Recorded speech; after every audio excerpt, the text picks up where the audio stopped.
விசுவாசம் உள்ள ஜெபம் பிணியாளியை ரட்சிக்கும். நீங்க ஜெபிக்கும் பொழுது ஜெபமும் விசுவாசமும் கிரியை செய்யணும். தேவனுக்கு பிரியமாய் இருக்க ஒரு விசுவாசிக்கு என்ன தேவை அப்படின்னு சொல்லி பார்த்தீங்கன்னா, விசுவாசம் தேவை.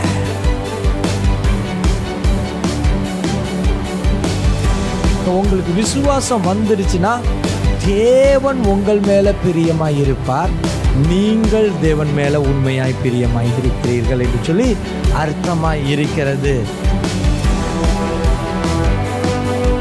ஜெபம் அதிகமாக இருக்கிறது, ஆனால் சிலருக்கு விசுவாசம் கம்மியாக இருக்கலாம்.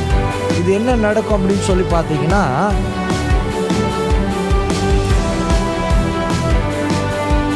இந்த நாளில் விசுவாசத்தை வீழ்த்தும் சாத்தானின் ஆயுதங்களை குறித்து நம்ம பார்க்க போறோம்.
mighty name of Jesus I pray. The mighty name of Jesus I pray. The mighty name of Jesus I pray. The mighty name of Jesus I pray. Name of Jesus heal. கேக்குதா? இது கேக்குது? கேக்குது, நல்லா கேக்குது. வரும்போது ரெண்டுமே கேட்காது, சுத்தமா கேட்காது. ஹல்லேலூயா சொல்லுங்க. I command in the name of Jesus. Holy Spirit, out. கேக்குதா? நல்லா கேக்குதா? ரெண்டுமே கேக்குதா? Praise the Lord. Thank you Jesus. Thank you. Jesus Christ. இந்த வாயிலே வர வார்த்தைகளாம் இனி பேசப்படட்டும். நாக்கையும் தொண்டையும் கொடுத்திருக்கிற பிசாசே இயேசுவின் நாமத்தினால கல்லு ஜெபிக்கிறேன். Get out in the name of Jesus Christ. In the name of Jesus. Say Jesus. Hallelujah. Hallelujah. Jesus is Lord. Amen. Amen. Hallelujah. He is King. Amen. Hallelujah. Hallelujah. முட்டிலே போவா, முட்டிலே வருவா. எனக்கு இதெல்லாம் பார்க்கும்போது ரொம்ப வேதனையா இருக்கும்.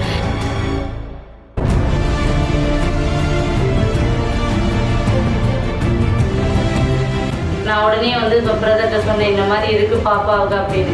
அவர் உடனே பாப்பாவை பிடிச்சி வச்சு கால்களை பிடிச்சி வச்சு ப்ரேயர் பண்ணி அதே இடத்துல எண்ணெயும் வாங்கி ப்ரேயர் பண்ணி இதை டெய்லி வீட்டில் கொண்டு வச்சு நீங்கள் ஆண்டவரோட வார்த்தையை சொல்லி சொல்லி ஜெபம் பண்ணுங்க. ஆண்டவர் அந்த உங்கள் பாப்பாவை நடக்க வைப்பார். அவர் சொல்லிட்டு போய் ஒரு 5 மாதம் ஆகலை, பாப்பா நல்லா நடக்க வைக்கிட்டா. பிடிச்சி நடக்க வைக்கிட்டவ இப்போ பிடிக்காமலே தன்னாலே நடக்க வைக்கிட்டா. ஆனால் ஆண்டவர் அவர் மூலமாக என் பாப்பாவுக்கு அற்புதத்தை செஞ்சார். கர்த்தருக்கு நான் கோடான கோடி நன்றி சொல்கிறேன்.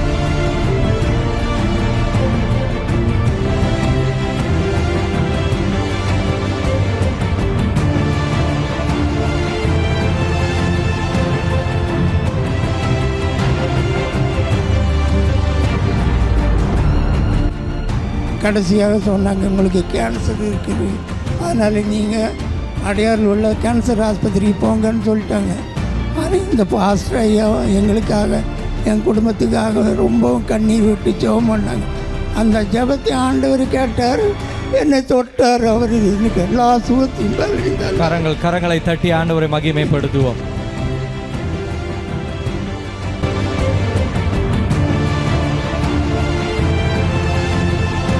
ஒய்ஃபுக்கு வந்து லாஸ்ட் டிசம்பர் மாதம் வந்து லிம்ப் நோடில் கேன்சர்னு சொல்லிட்டு சென்னையில் டெஸ்ட் பண்ணி கொடுத்தாங்க. அதுக்கு பிறகு கர்த்தருடைய பெரிதான கிருபையில் வந்து எல்லோரும் ஜெபம் பண்ணோம். பாஸ்டர் நெல்சன் பாஸ்டரும் வந்து ஃபாஸ்டிங் இருந்து எங்களுக்கு ஜெபம் பண்ணாங்க. அதுக்கு பிறகு நடந்த எல்லா டெஸ்ட்லையும் நெகட்டிவ்னு சொல்லிட்டு அந்த கேன்சர் இல்லைன்னு சொல்லிட்டு ப்ரூவ் ஆச்சுது.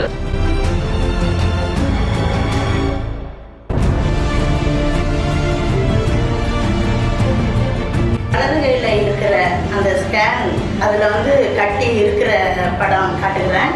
இந்த இடது கையில் இருக்கிற ஸ்கேன் வந்து கட்டி இல்லாத படம்.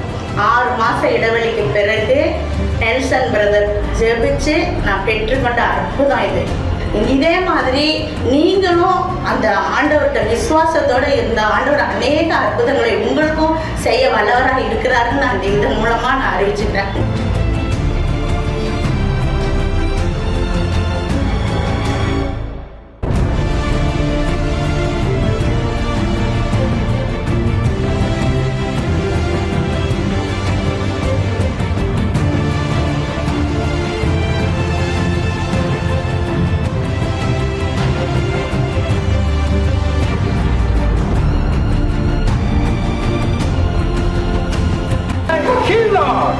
I command heal in the name of Jesus Christ.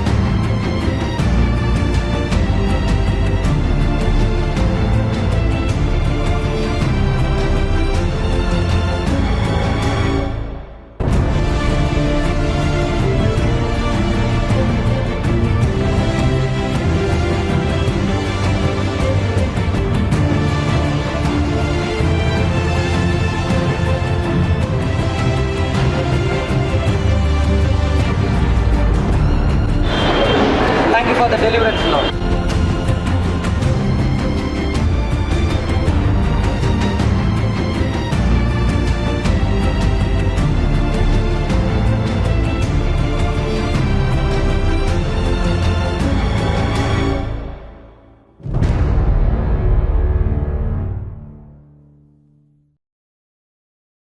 கடந்த செய்தியிலே ஜெபத்தையும் விசுவாசத்தையும் வீழ்த்தும் சாத்தானின் ஆயுதங்கள் என்ற தலைப்பிலே செய்தியை பார்த்தோம். அதோடைய துணை தலைப்பு தேவன் விரும்பாத 8 விதமான ஜெபத்தை பற்றி நாம் பார்த்தோம்.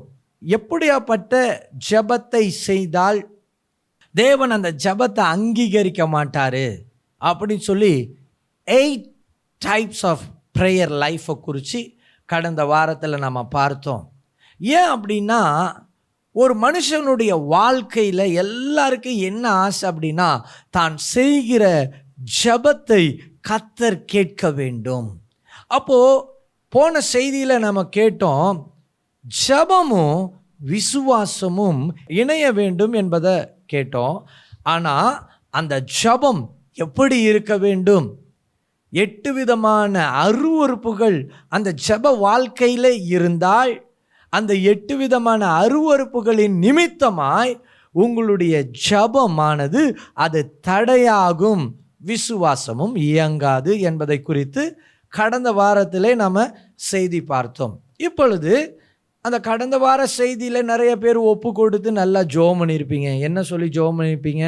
ஆண்டவரே 8 விதமான ஜெப வாழ்க்கை எனக்கு வேணாம், ஆண்டவரே நான் உத்தமமாய் கர்த்தரோடு இசைந்திருக்க கூடிய ஜெப வாழ்க்கையை எனக்கு தாங்கன்னு சொல்லி ஜெபம் பண்ணியிருப்பாங்க. அப்போ ஒரு திருத்தம் உண்டாயிருக்கும். நம்மளுடைய ஜெப வாழ்க்கையில் என்ன உண்டாயிருக்கும்?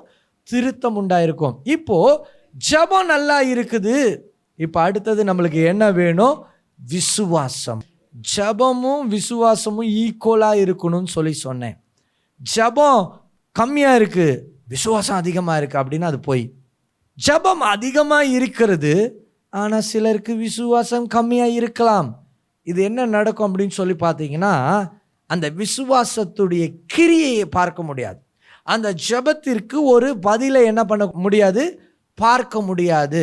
இந்த நாளில் விசுவாசத்தை வீழ்த்தும் சாத்தானின் ஆயுதங்களை குறித்து நம்ம பார்க்க போகிறோம். அப்போ விசுவாசத்தை வீழ்த்தும் சாத்தானின் ஆயுதம். சரி, போன வார செய்தியிலிருந்து அப்படியே நான் கண்டினியூ பண்ணுறேன்.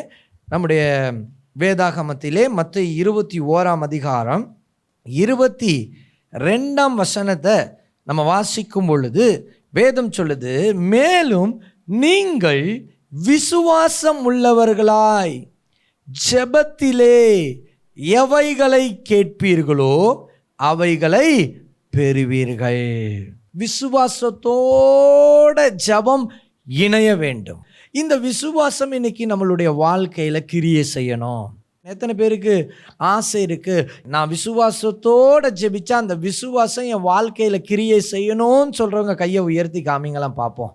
ஆமாம், பேனால் எழுதினாலும் பரவாயில்ல, மறுபடியும் நல்லா நான் எல்லாரும் கையும் பார்க்கணும். ஏன்னா எல்லாருக்கும் இன்றைக்கி என்ன வேணும் அப்படின்னா விசுவாசம் நம்மளுக்கு வேணும். விசுவாசம் இல்லாமல் ஒன்றுமே நம்ம பண்ண முடியாது பாருங்கள். அதனால தான் இன்றைக்கி சிலர் முட்டி போட்டு, ஆண்டவரே ஸ்தோத்திரம் ஆண்டவரே, எனக்கு இந்த காரியத்தை செய்யும் ஆண்டவரே, அதை பண்ணுங்க இதை பண்ணுங்க ஆண்டவரே, இப்படி பண்ணுங்க அப்படி பண்ணுங்கன்னு சொல்லி நம்ம ஜெபம் பண்ணுவோம். ஆனால் அந்த ஜெபத்துக்கு ரிசல்ட்டே இருக்காது.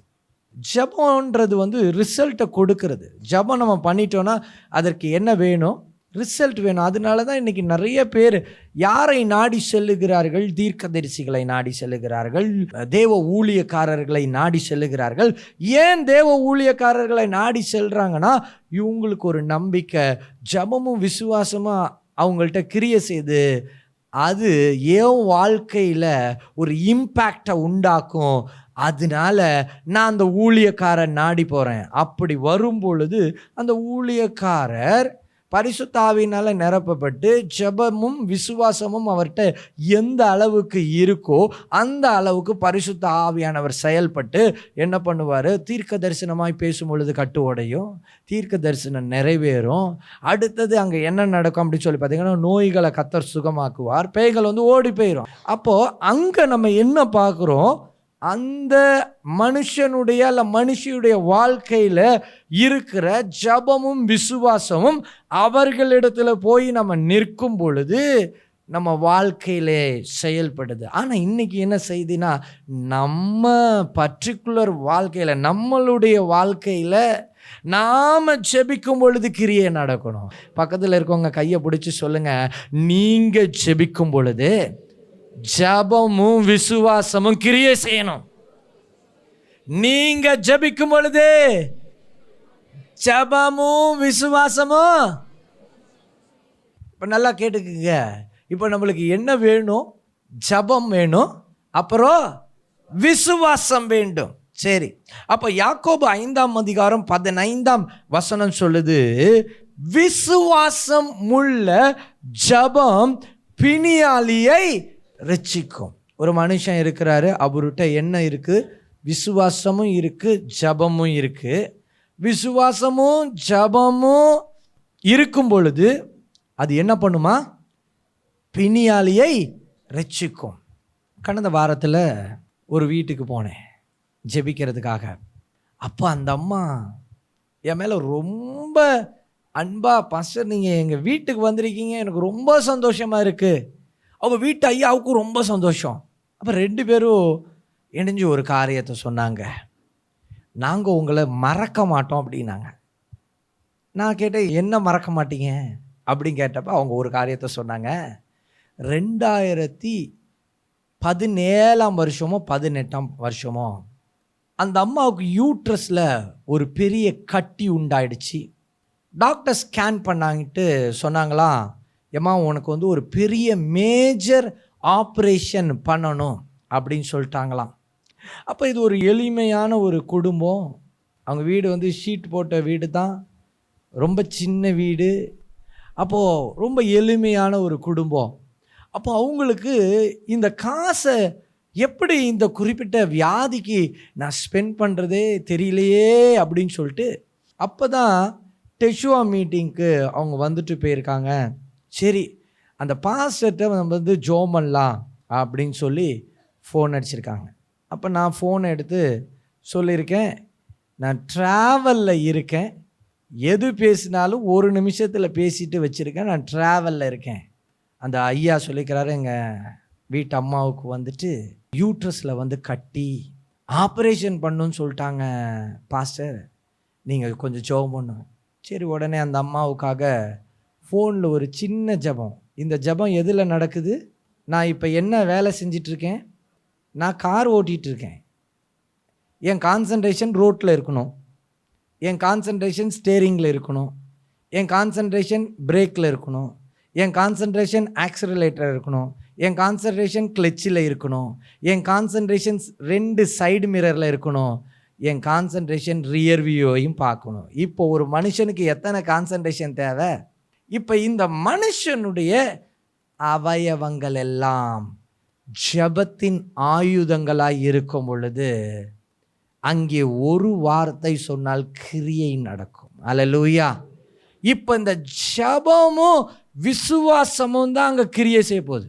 அப்போ ஓட்டிகிட்டு இருக்கும் பொழுது ஒரு வார்த்தை, ஒரே ஒரு வார்த்தை, இயேசுவே இப்பொழுது அந்த கட்டி கரைந்து போவதாக, இப்பொழுது அந்த யூட்ரஸை நீ தொடுவீராக, இயேசுவின் நாமத்தினால், ஆமேன்.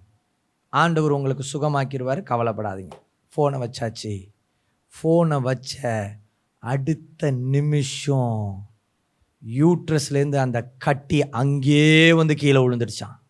அடுத்த செகண்ட் அவங்க சொல்கிறாங்க, த நெக்ஸ்ட் செகண்ட், நீங்கள் ஜெபிச்சு முடித்த அடுத்த செகண்டில் அவ்வளோ பெரிய கட்டி உடஞ்சி அப்படியே கீழே வந்து கீழே விழுந்துடுச்சான். அவங்க சொன்னாங்க, என் வாழ்க்கையில் நாங்கள் அதை மறக்கவே மாட்டோம் பாஸ்டர். நல்லா சொல்கிறேன், ஜெபமும் விசுவாசமும் கிரியை செய்யும். அல்லேலூயா.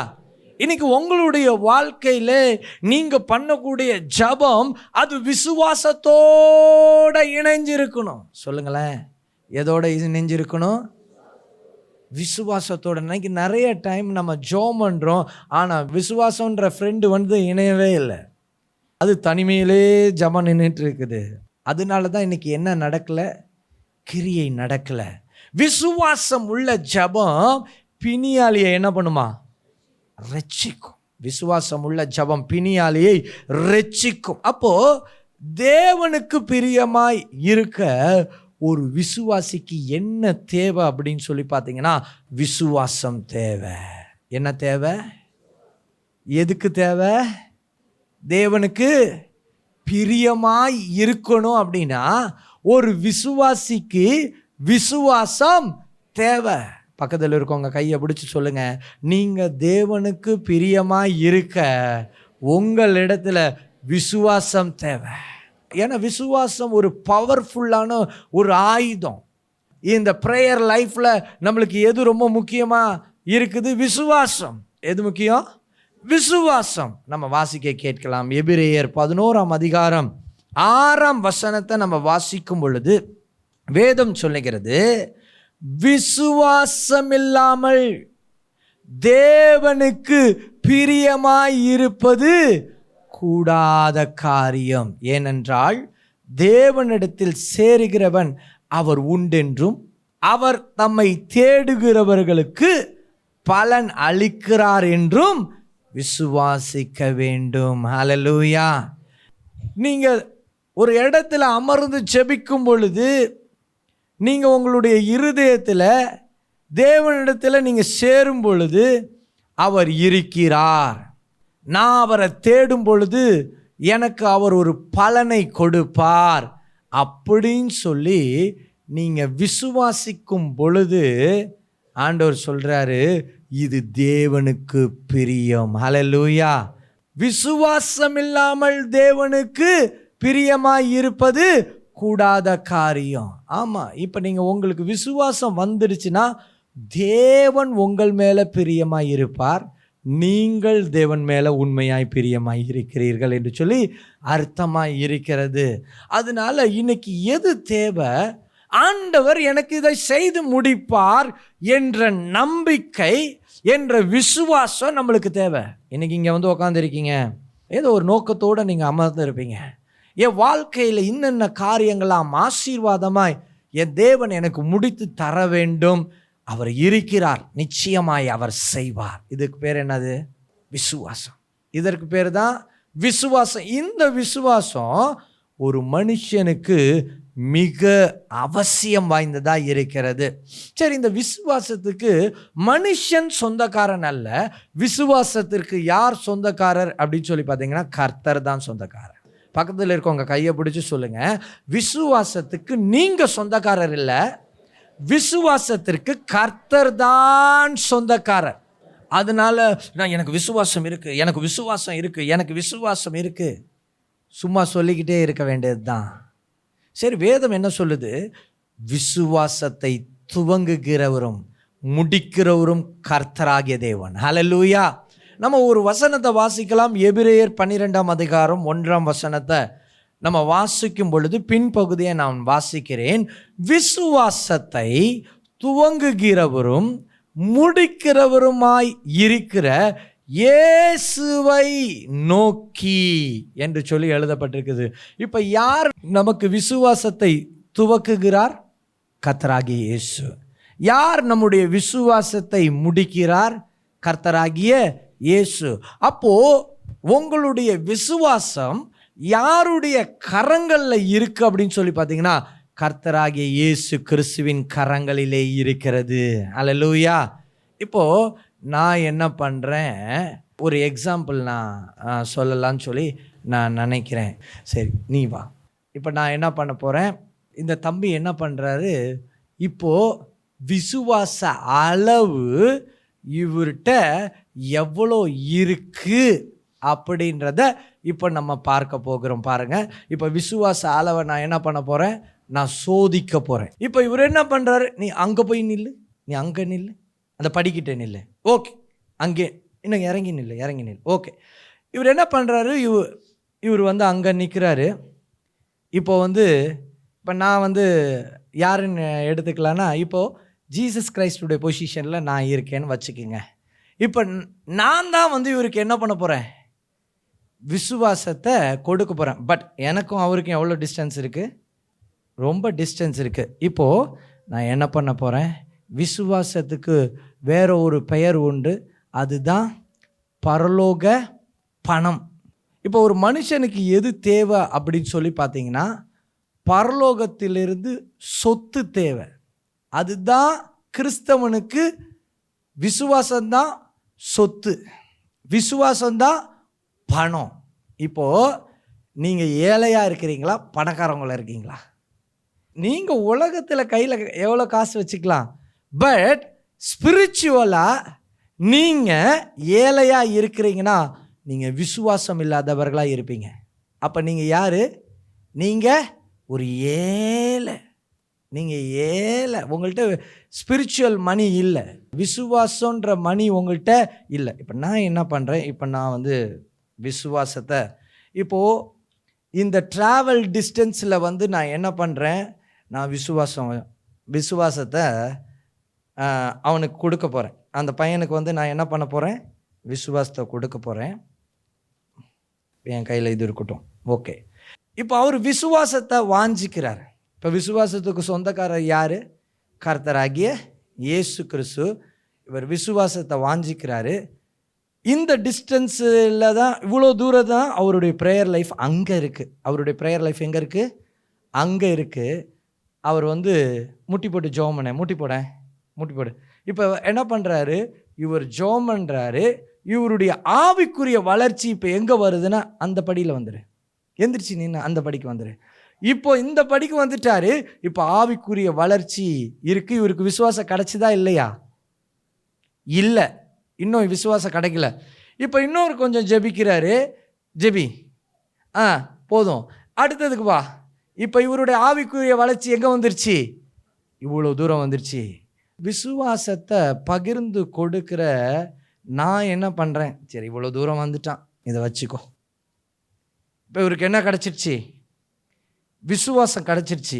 சரி, இப்போ இவருடைய விசுவாச அளவு இந்த 500 ரூபாங்க.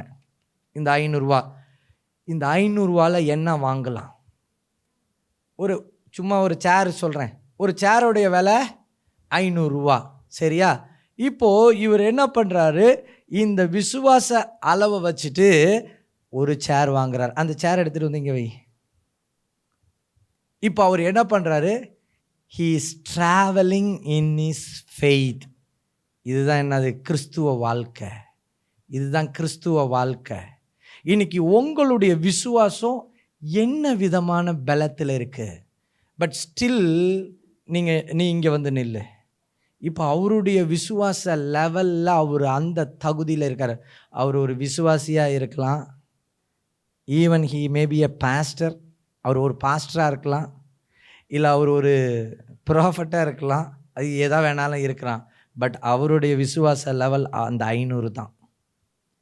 ஆனால் விசுவாசத்துக்கு எல்லையே இல்லை. விசுவாசத்தை பகிர்ந்து கொடுக்குற தேவன்.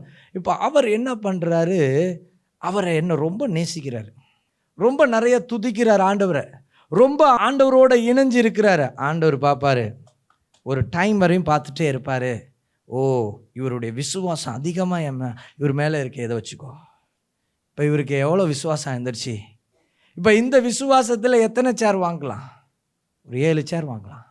So he filled with faith. அதெல்லாம் என்கிட்ட கொடுத்துரு, கிளம்பி அங்கே போய் உட்காந்துக்கோ.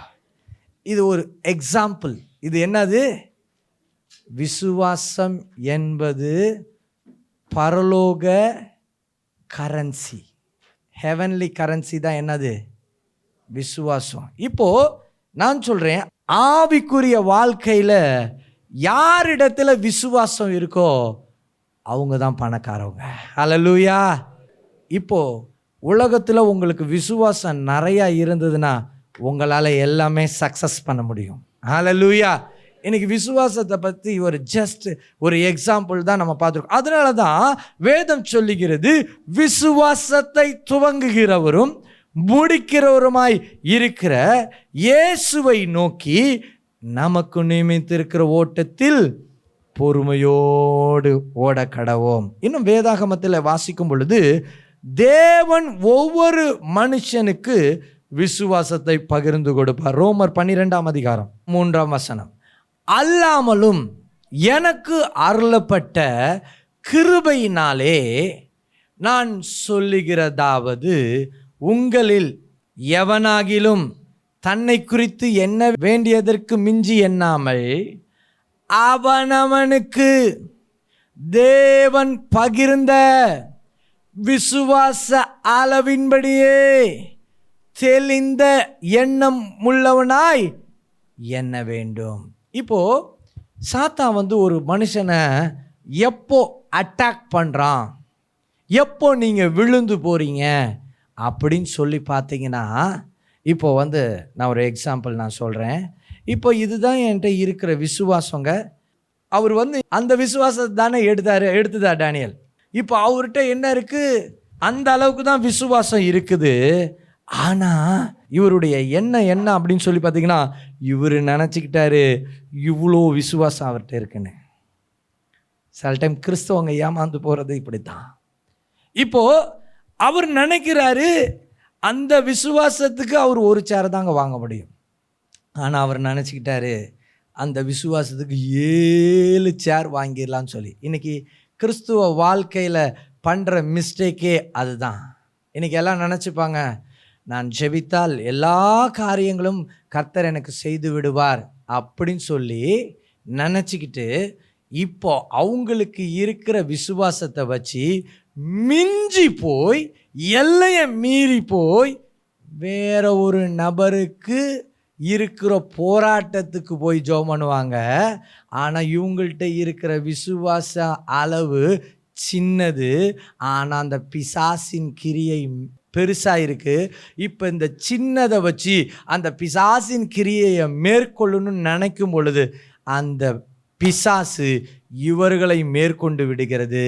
இப்போ என்ன நடக்குது அப்படின்னு சொல்லி பார்த்தீங்கன்னா, அவங்க சொல்லுவாங்க, நான் எவ்வளோ ஜெபிச்சாலும் நான் விசுவாசிக்கிறேன் பாஸ்டர், ஆனால் ஆண்டவர் எனக்கு பதில் தர மாட்டேங்கிறார்.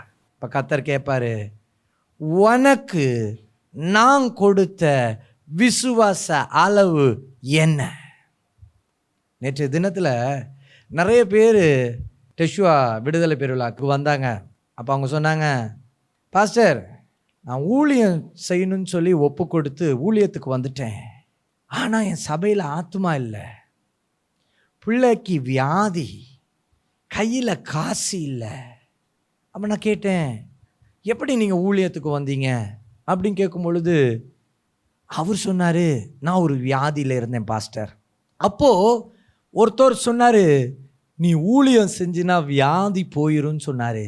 என் தலை மேலே கையை வச்சு அன்னையிலேருந்து நான் ஊழியம் செய்ய ஆரம்பித்தேன். அடுத்த கேள்வி நான் கேட்டேன், உங்களுக்கு வியாதி போச்சா இல்லையா? எத்தனை வருஷமாக நீங்கள் ஊழியம் செய்கிறீங்க? அவர் சொன்னார், 5 வருஷமாக ஊழியம் செய்கிறேன். எத்தனை வியாதி இருந்தது? அத்தனை வியாதியும் போச்சா? ஒரு வியாதி கூட போல. பாடுதான் எனக்கு பெருகுச்சு ஒழிய ஒரு வியாதியும் எனக்கு போல. அதனால தான் ஆண்டவர் சொல்கிறாரு, இங்கே உங்களில் எவனானாலும் தன்னை குறித்து எண்ண வேண்டியதற்கு மிஞ்சி எண்ணாமல். பக்கத்தில் இருக்கவங்க கையை பிடிச்சி சொல்லுங்க, உங்களில் எவனானாலும் தன்னை குறித்து எண்ண வேண்டியதற்கு மிஞ்சி எண்ணாமல் அவனவனுக்கு தேவன் பகிர்ந்த விசுவாச அளவின்படியே தெளிந்த எண்ணம் உள்ளவனாய் எண்ண வேண்டும். இன்னைக்கு நிறைய பேர் தேவனுடைய சித்தம் உங்கள் வாழ்க்கையில் என்னன்னே தெரியாது. உங்களுக்கு ஆண்டவர் என்ன அளவு விசுவாசம் கொடுத்துருக்கிறாருன்னே தெரியாது.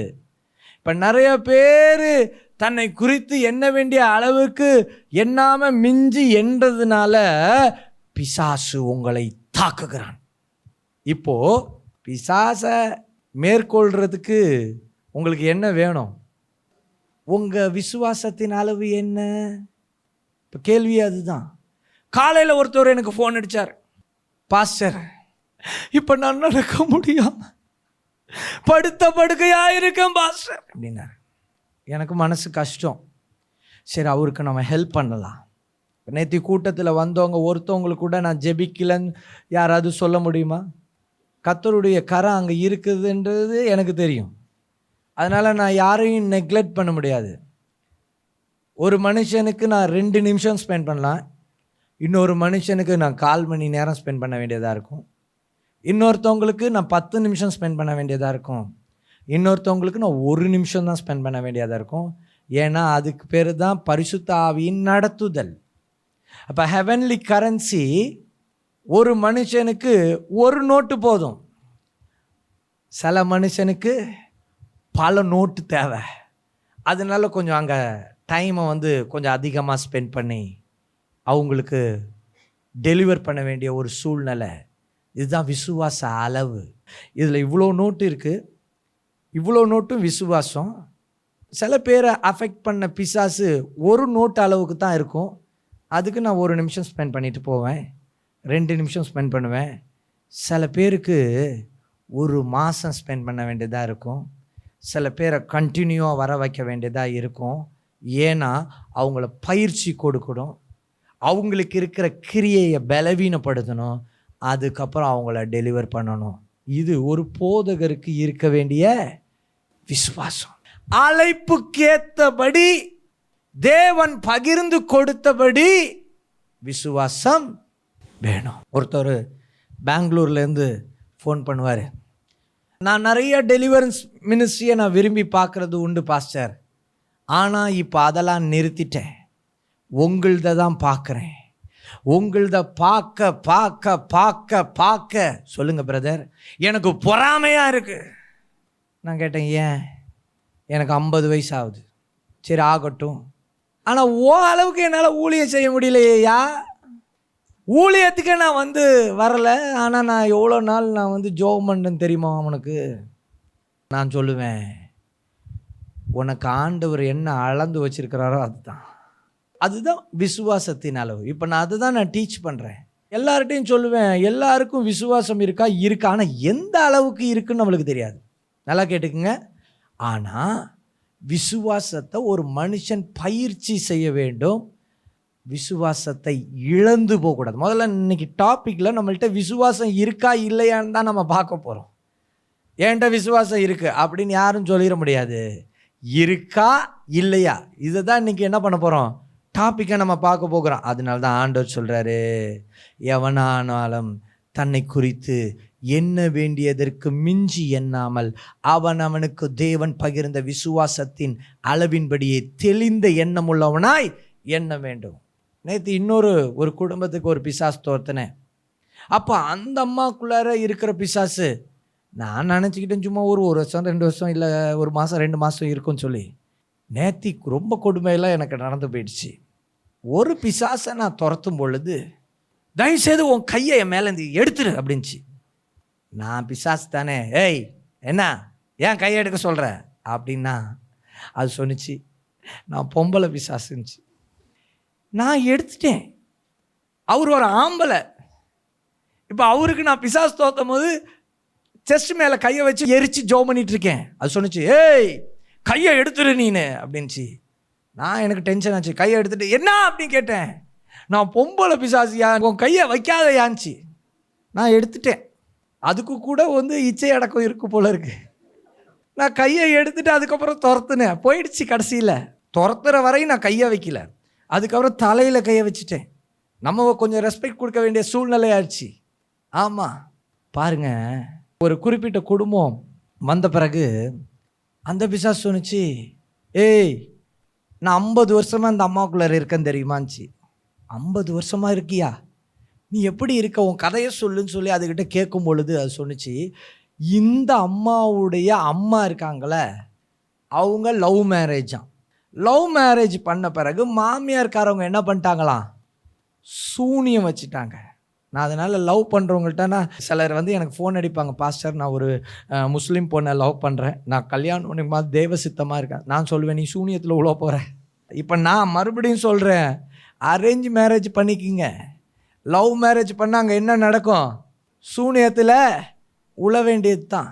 அப்போது அந்த அம்மாவுக்கு சூனியம் பண்ணிட்டாங்க. சூனியம் பண்ணோன்னே என்னாச்சு, இந்த அம்மா கருத்தரிக்கும் போது அந்த கருவில் அந்த பிசாசு இந்த பிள்ளைக்குள்ளார உட்காந்துக்கிச்சான். இந்த அம்மாக்குள்ளார. அந்த அம்மாவுக்கு 50 வயசு. குழந்தையிலிருந்தே இப்போ வரையும் நான் இருக்கிறேன், என்ன போக சொல்றியேன்ச்சு. இதெல்லாம் தேவனுடைய வெளிப்பாடு இல்லாமல் இந்த பிசாசெல்லாம் துரத்த முடியாது. சும்மாவே போ அப்படின்னா அது நீ போன்னு சொல்லிட்டு போயிட்டே இருக்கும்.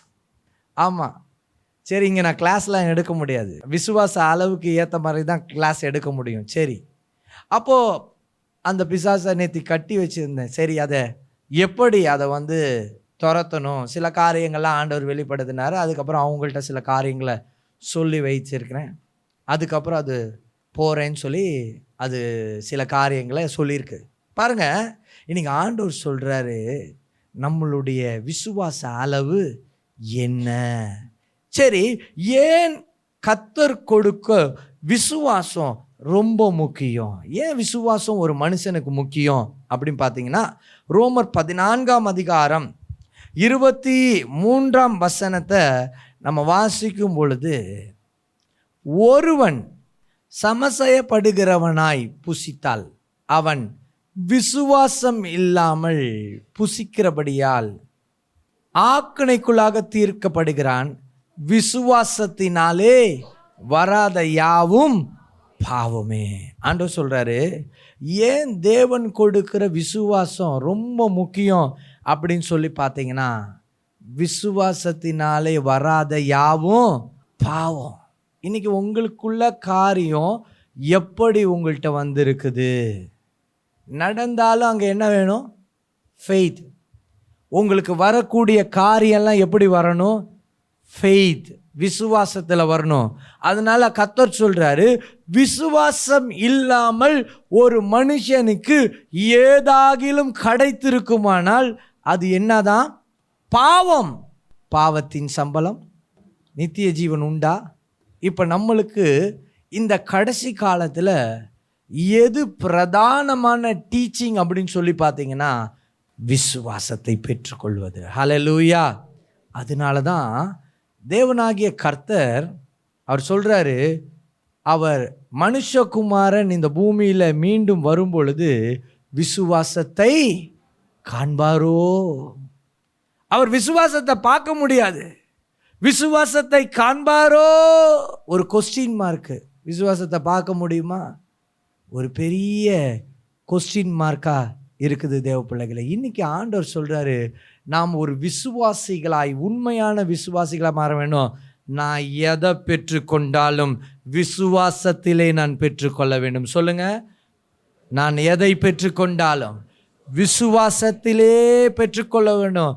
ஏன்னா விசுவாசத்தினாலே வராத யாவும் பாவம். பக்கத்தில் இருக்கவங்க கையை பிடிச்சு சொல்லுங்க, நான் எதை பெற்றுக்கொண்டாலும் விசுவாசத்தினாலே பெற்றுக்கொள்ள வேண்டும். அவங்கள பார்த்து சொல்லுங்க, நீங்கள் எதை பெற்றுக்கொண்டாலும் விசுவாசத்தினாலே பெற்றுக்கொள்ளுங்கள். விசுவாசத்தினால் வராத யாவும் பாவம். பாவம். நல்ல கண்ணை பார்த்து சொல்லுங்க, பாவம். திருடுறவனுக்கு விசுவாசம் இருக்குமா?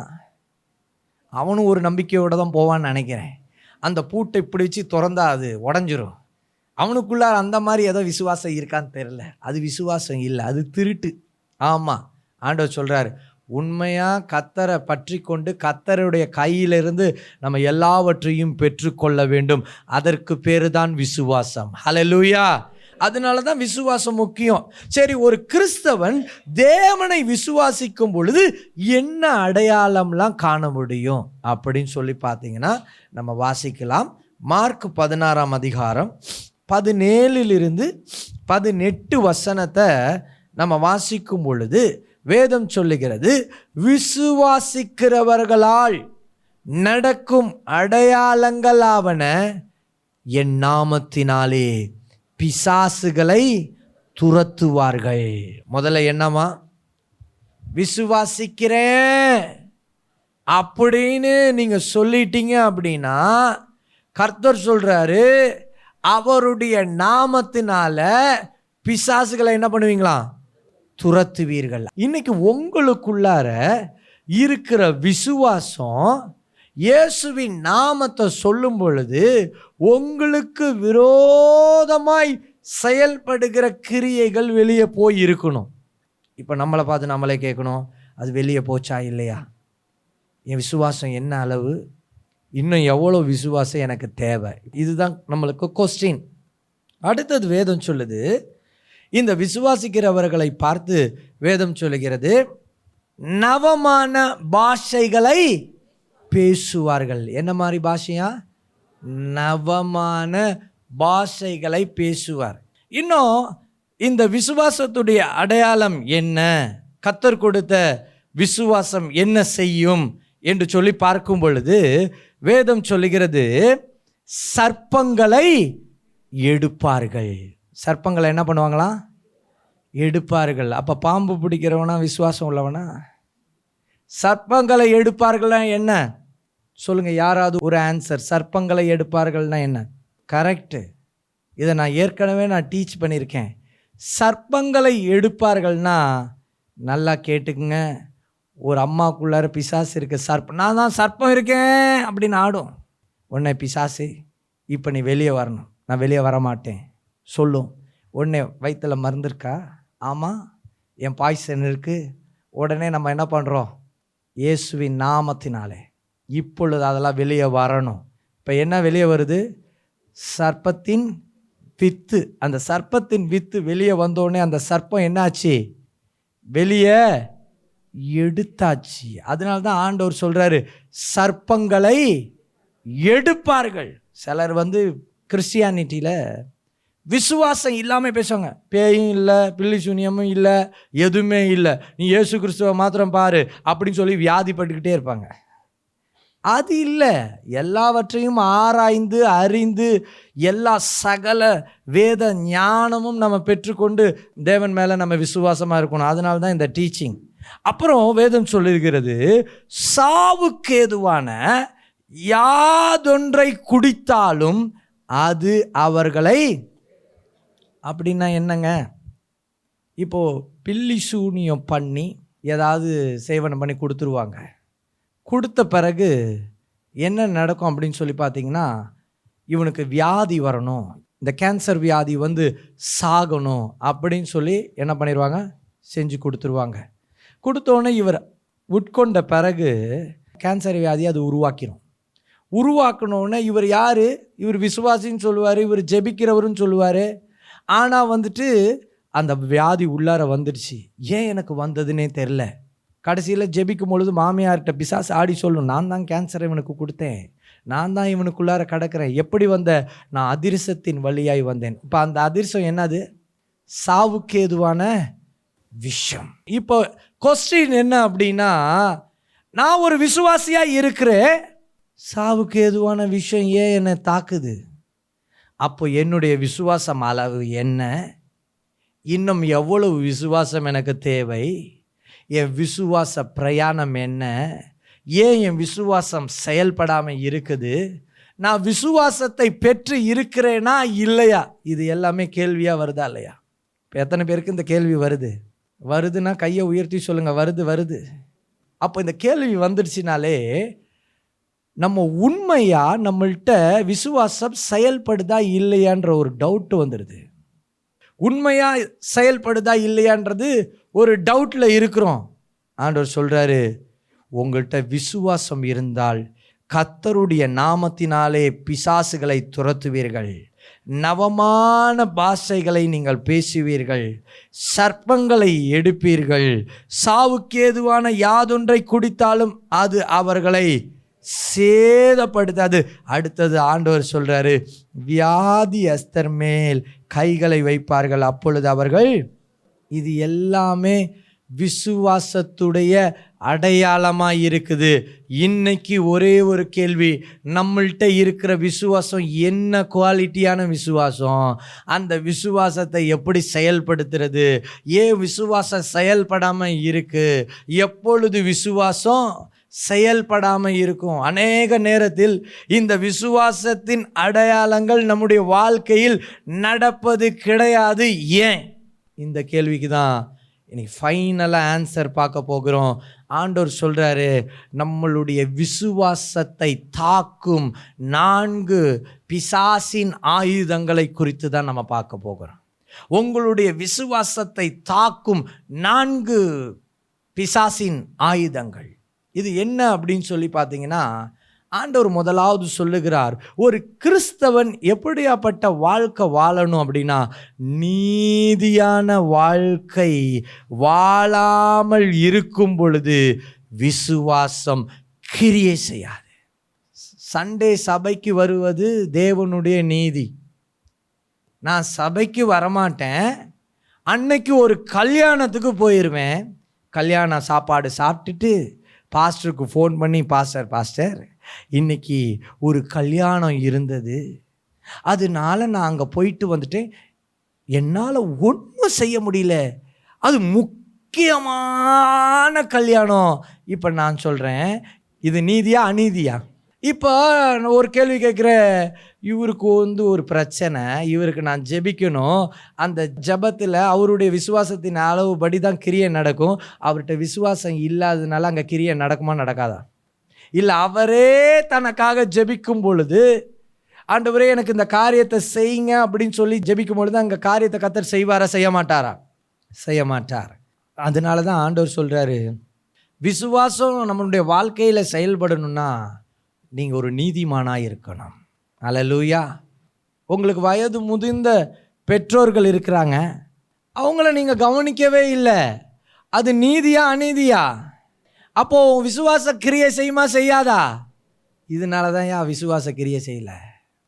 ஒரு இடத்துல வேலை செய்கிறீங்க, உங்களுக்கு ஆல்ரெடி திருமணமாகி மனைவி இருக்காங்க, இன்னொரு பெண்ணோட இல்லீகல் கான்டாக்ட், அங்கே போனால் மாத்திரம் அது நீதியா அநீதியா? விசுவாச கிரியை செய்யுமா கிரியை செய்யாதா? செய்யாதுங்க. ஒரு நாளைக்கு 24 மணி நேரம், அதில் ஒரு 2.5 மணி நேரமாவது கர்த்தருக்கு கொடுக்கணும். அந்த 2.5 மணி நேரம் ஒழுங்காக ஒரு கிறிஸ்தவன் ஜெபிக்கல, அது நீதியா அநீதியா? விசுவாசம் செயல்படுமா செயல்படாதா? செயல்படாதுங்க. இப்போ தெரிஞ்சுதா ஏன் விசுவாசம் செயல்படலை? எது நீதி எது அநீதி? ஒரு மனுஷன் 6 மணி நேரம் தான் தூங்கணும், ஆனால் 12 மணி நேரம் தூங்கிட்டு சோத்திரம் ஆண்டவர் அப்படின்னா அது நீதியா அநீதியா? விசுவாசம் கிரியை செய்யுமா கிரியை செய்யாதா? செய்யவே செய்யாது. இன்னைக்கு ஆண்டவர் அதான் சொல்கிறாரு, இத்தனை அநீதியை நம்ம வச்சுக்கிட்டு நம்ம நீதிமானான வாழ்க்கை வாழாததுனால அங்கே விசுவாசம் கிரியை செய்யாது. ரோமர் 1:17 சொல்லுது, விசுவாசத்தினாலே நீதிமான் பிழைப்பான் என்று எழுதியிருக்கிறபடி விசுவாசத்தினால் உண்டாகும் தேவநீதி விசுவாசத்திற்கென்று அந்த சுவிசேஷத்தினால் வெளிப்படுத்தப்படுகிறது. ஹல்லேலூயா. இப்போ ஆண்டவர் சொல்றாரு, நீங்கள் நீதியை செய்யாமல் நீங்கள் அநீதி செய்கிறவர்களாய் இருந்து விசுவாசத்தை நான் பற்றி கொண்டிருக்கிறேன் அப்படின்னு நீங்கள் நினச்சிங்க அப்படின்னா உங்களுக்குள்ளார அந்த விசுவாசம் கிரியை செய்யாது. சரி, இப்போ நான் இன்னொரு கேள்வி கேட்குறேன். உலக பிரகாரமான கேள்வி தாங்க. நீங்கள் வேலை செஞ்சிட்ருக்கீங்க, வேலை செய்கிற இடத்துக்கு கரெக்டான நேரத்துக்கு போகணும், ஆனால் நீங்கள் அங்கே கரெக்டான நேரத்துக்கு போக மாட்டீங்க, வேலையும் ஒழுங்காக செய்ய மாட்டீங்க. அது நீதியா அநீதியா? இப்போ நான் உங்களை பார்த்து கேட்குறேன், விசுவாசம் கிரியை செய்யுமா கிரியை செய்யாதா? குட்டி கர்ணம் அடித்தாலும் விசுவாச கிரியை செய்யாது. உலக பிரகாரமான வேலையில் நம்ம உண்மையாக இல்லைன்னா எப்படி விசுவாச கிரியை செய்யும்? இப்படி தான் ஆண்டவர் நம்மளை நியாயம் தீர்க்கும் பொழுது விசுவாசத்தை வைத்து அவர் நியாயம் தீர்ப்பார். அதனால தான் வேதம் சொல்லுகிறது, மனுஷகுமாரன் மீண்டுமாய் இந்த உலகத்துக்கு வரும்பொழுது விசுவாசத்தை காண்பாரோ. அதனால தான் ஆண்டவர் சொல்கிறாரு, இன்றைக்கி நாம் ஒரு நீதிமான்களாய் மாறணும். பக்கத்தில் இருக்கவங்க கையை பிடிச்சி சொல்லுங்கள், நீதிமான்களாய் மாறுங்க. நீங்கள் நீதிமான்களாய் மாறினால் விசுவாசம் கிரியை செய்யும். ரொம்ப கொஸ்டினபிளாக இருக்குல்ல ஃபெய்த் இஸ் கொஸ்டினபிள். இப்போ நிறைய பேருக்கு இருதயத்தில் என்ன அப்படின்னா, ஐயோ எனக்கு உண்மையிலுமே விசுவாசம் இருக்கா? இந்த ஆள் என்னை அவிசுவாசியாயெல்லாம் ஆக்கிட்டு இருக்கான். உண்மையிலுமே எனக்கு விசுவாசம் இருக்கா? இவ்வளோ நேரம் நான் இங்கே வந்து இயேசுவே எல்லாம் நீர் தான் சொல்லிட்டு இருந்தேன், இப்போ என் விசுவாசமே ஒரு கேள்விக்குறியில் நிற்கிதா நிற்கலையா? நிற்கிது. ஆண்டவர் சொல்கிறாரு, நம்ம இதை தெரிஞ்சுக்கணும். இதை தெரிஞ்சுக்கிட்டாதான் நம்ம விசுவாசத்தில் நிலைத்து நிற்க முடியும். அல்லேலூயா. நம்ம அநீதி செய்யும் போதெல்லாம் நம்ம நினைக்கணும், என் விசுவாசம் நிச்சயமாக கிரியை செய்யாது. நான் ஜெபிச்சா ஆண்டவர் கேட்க மாட்டார். ஏன்னா விசுவாசமும் ஜபமும் இணைஞ்சு இருக்கிறது. வெறுமனையாக ஜெபிச்சா அது வெறுமனையான ஒரு ஜபம். விசுவாசம் இணைஞ்சாதான் ஜீவனுள்ள ஜபமாக அது மாறும். அதனால் கர்த்தர் சொல்கிறாரு, இன்னைக்கு அநீதி செய்யும் பொழுது அங்கே விசுவாசம் தடைப்படுகிறது. ரொம்ப கஷ்டம். நான் அதனால தான் சொல்லுவேன், விசுவாச பயிற்சி என்பது ரொம்ப முக்கியமானது. இன்றைக்கி விசுவாசிகளுக்கு, இன்றைக்கி போதகர்களுக்கு, இன்றைக்கி ஒவ்வொரு இவாஞ்சலிஸ்ட்டுக்கும் ஒவ்வொரு நபருக்கும் இன்றைக்கி என்ன வேணும் அப்படின்னா விசுவாச பயிற்சி வேணும். அந்த விசுவாச பயிற்சி முதல்ல எதில் துவங்குது அப்படின்னு சொல்லி பார்த்தீங்கன்னா உங்களுடைய நீதியில் தான் துவங்குது. ஒவ்வொரு நடக்கையிலும் நீதி, ஒவ்வொரு காரியத்திலும் நீதி. வேதாகமத்தில் எதெல்லாம் நீதி, நம்ம வேணா அடுத்த வாரத்தில் நம்ம கண்டினியூ பண்ணலாம். எதெல்லாம் நீதி, எதெல்லாம் நீதியாய் வேதம் சொல்லுகிறது, எதெல்லாம் நம்ம செய்யணும் சபையாய் என்பதை நம்ம அடுத்த வாரம் பார்க்கலாம். முதல்ல ஆண்டவர் சொல்கிறாரு, நீதியான வாழ்க்கை வாழாமல் இருக்கும் பொழுது விசுவாசம் கிரியை செய்யாது. அதனால் ஆண்டவர் இன்னைக்கு சொல்கிறார், நீதியாக நீங்கள் வாழணும். நீ இருதயத்தில் ஜெபிக்க ஆரம்பிச்சிருங்க. நான் எதில் அநீதியாக இருந்தோனோ ஆண்டவரே, இன்று முதல் நான் நீதி செய்ய வேண்டும். இன்று முதல் அந்த நீதி நிமித்தமாய் என் விசுவாசம் என்னிலே பெருக வேண்டும். ஜெபிக்க ஆரம்பிங்க. ஒரு மனைவிக்கு கணவனை கவனிக்கிறது நீதி. கணவனை கவனி. நீங்கள் முக்கால்வாசி அம்மானால தான் பொண்ணே கெட்டு போகுது. யாரால் கெட்டு போகுது சொல்ல மாட்டாங்க சகோதரிங்க. யாரால் கெட்டு போகுது? அம்மாவால். உனக்கு கல்யாணம் ஆகலை அதனால் நீ சொல்லுவ. இந்த சைடு எல்லாருக்கும் அம்மாமார்களும் இருப்பாங்க, ஆயாமார்களும் இருக்காங்க, அக்காமார்களும் இருக்கிறதுனால இவங்க சொல்ல மாட்டாங்க. ஆனால் கெட்டு போகிறது எல்லாமே அம்மானால தான். ஒரு அம்மா கல்யாணம் பண்ணி அனுப்பும் பொழுது, எப்பில்ல உன்னை நான் கல்யாணம் பண்ணி அனுப்ப போகிறேன், மரியாதையாக நம்ம வீட்டில் 2 வருஷமாவது எல்லா கிச்சன் வேலையும் செய், எல்லாமே செய். அதுக்கப்புறம் உன்னை கல்யாணம் பண்ணி கொடுத்த பிறகு நீ அங்கே ஒழுங்காக என்ன பண்ண, வேலை செய். அங்கே போயிட்டு இது சமைக்க கற்றுக்காமல் அங்கே போயிட்டு எங்கள் மாமியார் வந்து என்னை திட்டாங்க. ஏம்மா திட்டுனாங்க? நான் தோசையை கோணலாக ஊற்றிட்டேம்மா. அதுக்காமா அவள் திட்டுனா? நீ கிளம்பி வாமா, தோசை ஊற்றுறதுக்கு யார் தான் அவளுக்கு இருக்கிறான் பார்ப்போம். உடனே இந்த அம்மா என்ன பண்ணும், மூட்டை முடிச்ச கட்டிட்டு இது வீட்டுக்கு வந்துடுது. இப்போ நான் சொல்கிறேன், அந்த அம்மா செய்கிறது நீதியா அநீதியா? அந்த அம்மா சொல்லணும், தோசையை கோணலாக ஊற்றினியாம்மா, நாளையிலேருந்து ரவுண்டாக ஊற்ற கற்றுக்கம்மா, ரவுண்டாக ஊற்றிக்க கற்றுக்க. இல்லைன்னா ஒரு கீம்பஸை வச்சு அப்படியே ரவுண்டாக அப்படியே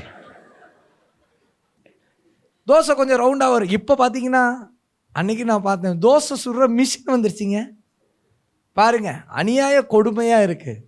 அந்த வீடியோ நான் பார்த்தேன். அது மேலே சொல்கிறாருங்க, இந்த தோசையை வந்து நீங்கள் இங்கே வந்து உங்களுக்கு என்ன சைஸில் வேணுமோ, எவ்வளோ முறுவலாக வேணுமா, இல்லை வந்து நல்லா திக்காக வேணுமா, திக்னஸ்லாம் அதுக்கிட்ட நம்ம ஃபீட் பண்ணி சொல்லிட்டா அது தோசையை சுட்டு போட்டுக்கிட்டே இருக்குது. நான் பார்த்தேன். அப்போ வீட்டில் மனைவிக்கு வேலையே இல்லைடா. ஆமாம், உடனே அது இப்போ அம்மாமார்கள் என்ன பண்ணுவாங்க, எம்மா உனக்கு தோசை சுட தெரியாது, அதை அங்கே சொல்லாத, நான் தோசை மிஷின் வாங்கி அனுப்புகிறேன். தோசை மிஷின் வாங்கி இந்த அம்மா அனுப்பிச்சிடுவாங்க. தோசை மாத்திரம் சுட்டா போதுமா? அது அடுத்து பிரியாணி செய்யணுமே. இப்படி பாருங்கள், இன்றைக்கி வந்து அநீதி நிறைய இடத்துல நடக்குது. ஏன் ஜெபிக்கிற ஜெபம்லாம் கேட்கப்பட மாட்டேங்குது? இதுக்கு வசனம் எங்கய்யா? இதுக்கு என்ன வசனம் வேணும்? இது ஒரு அநீதி. இந்த அநீதிக்கு வசனமே தேவையில்லை. அநீதினா அநீதி தான். அல்லேலூயா.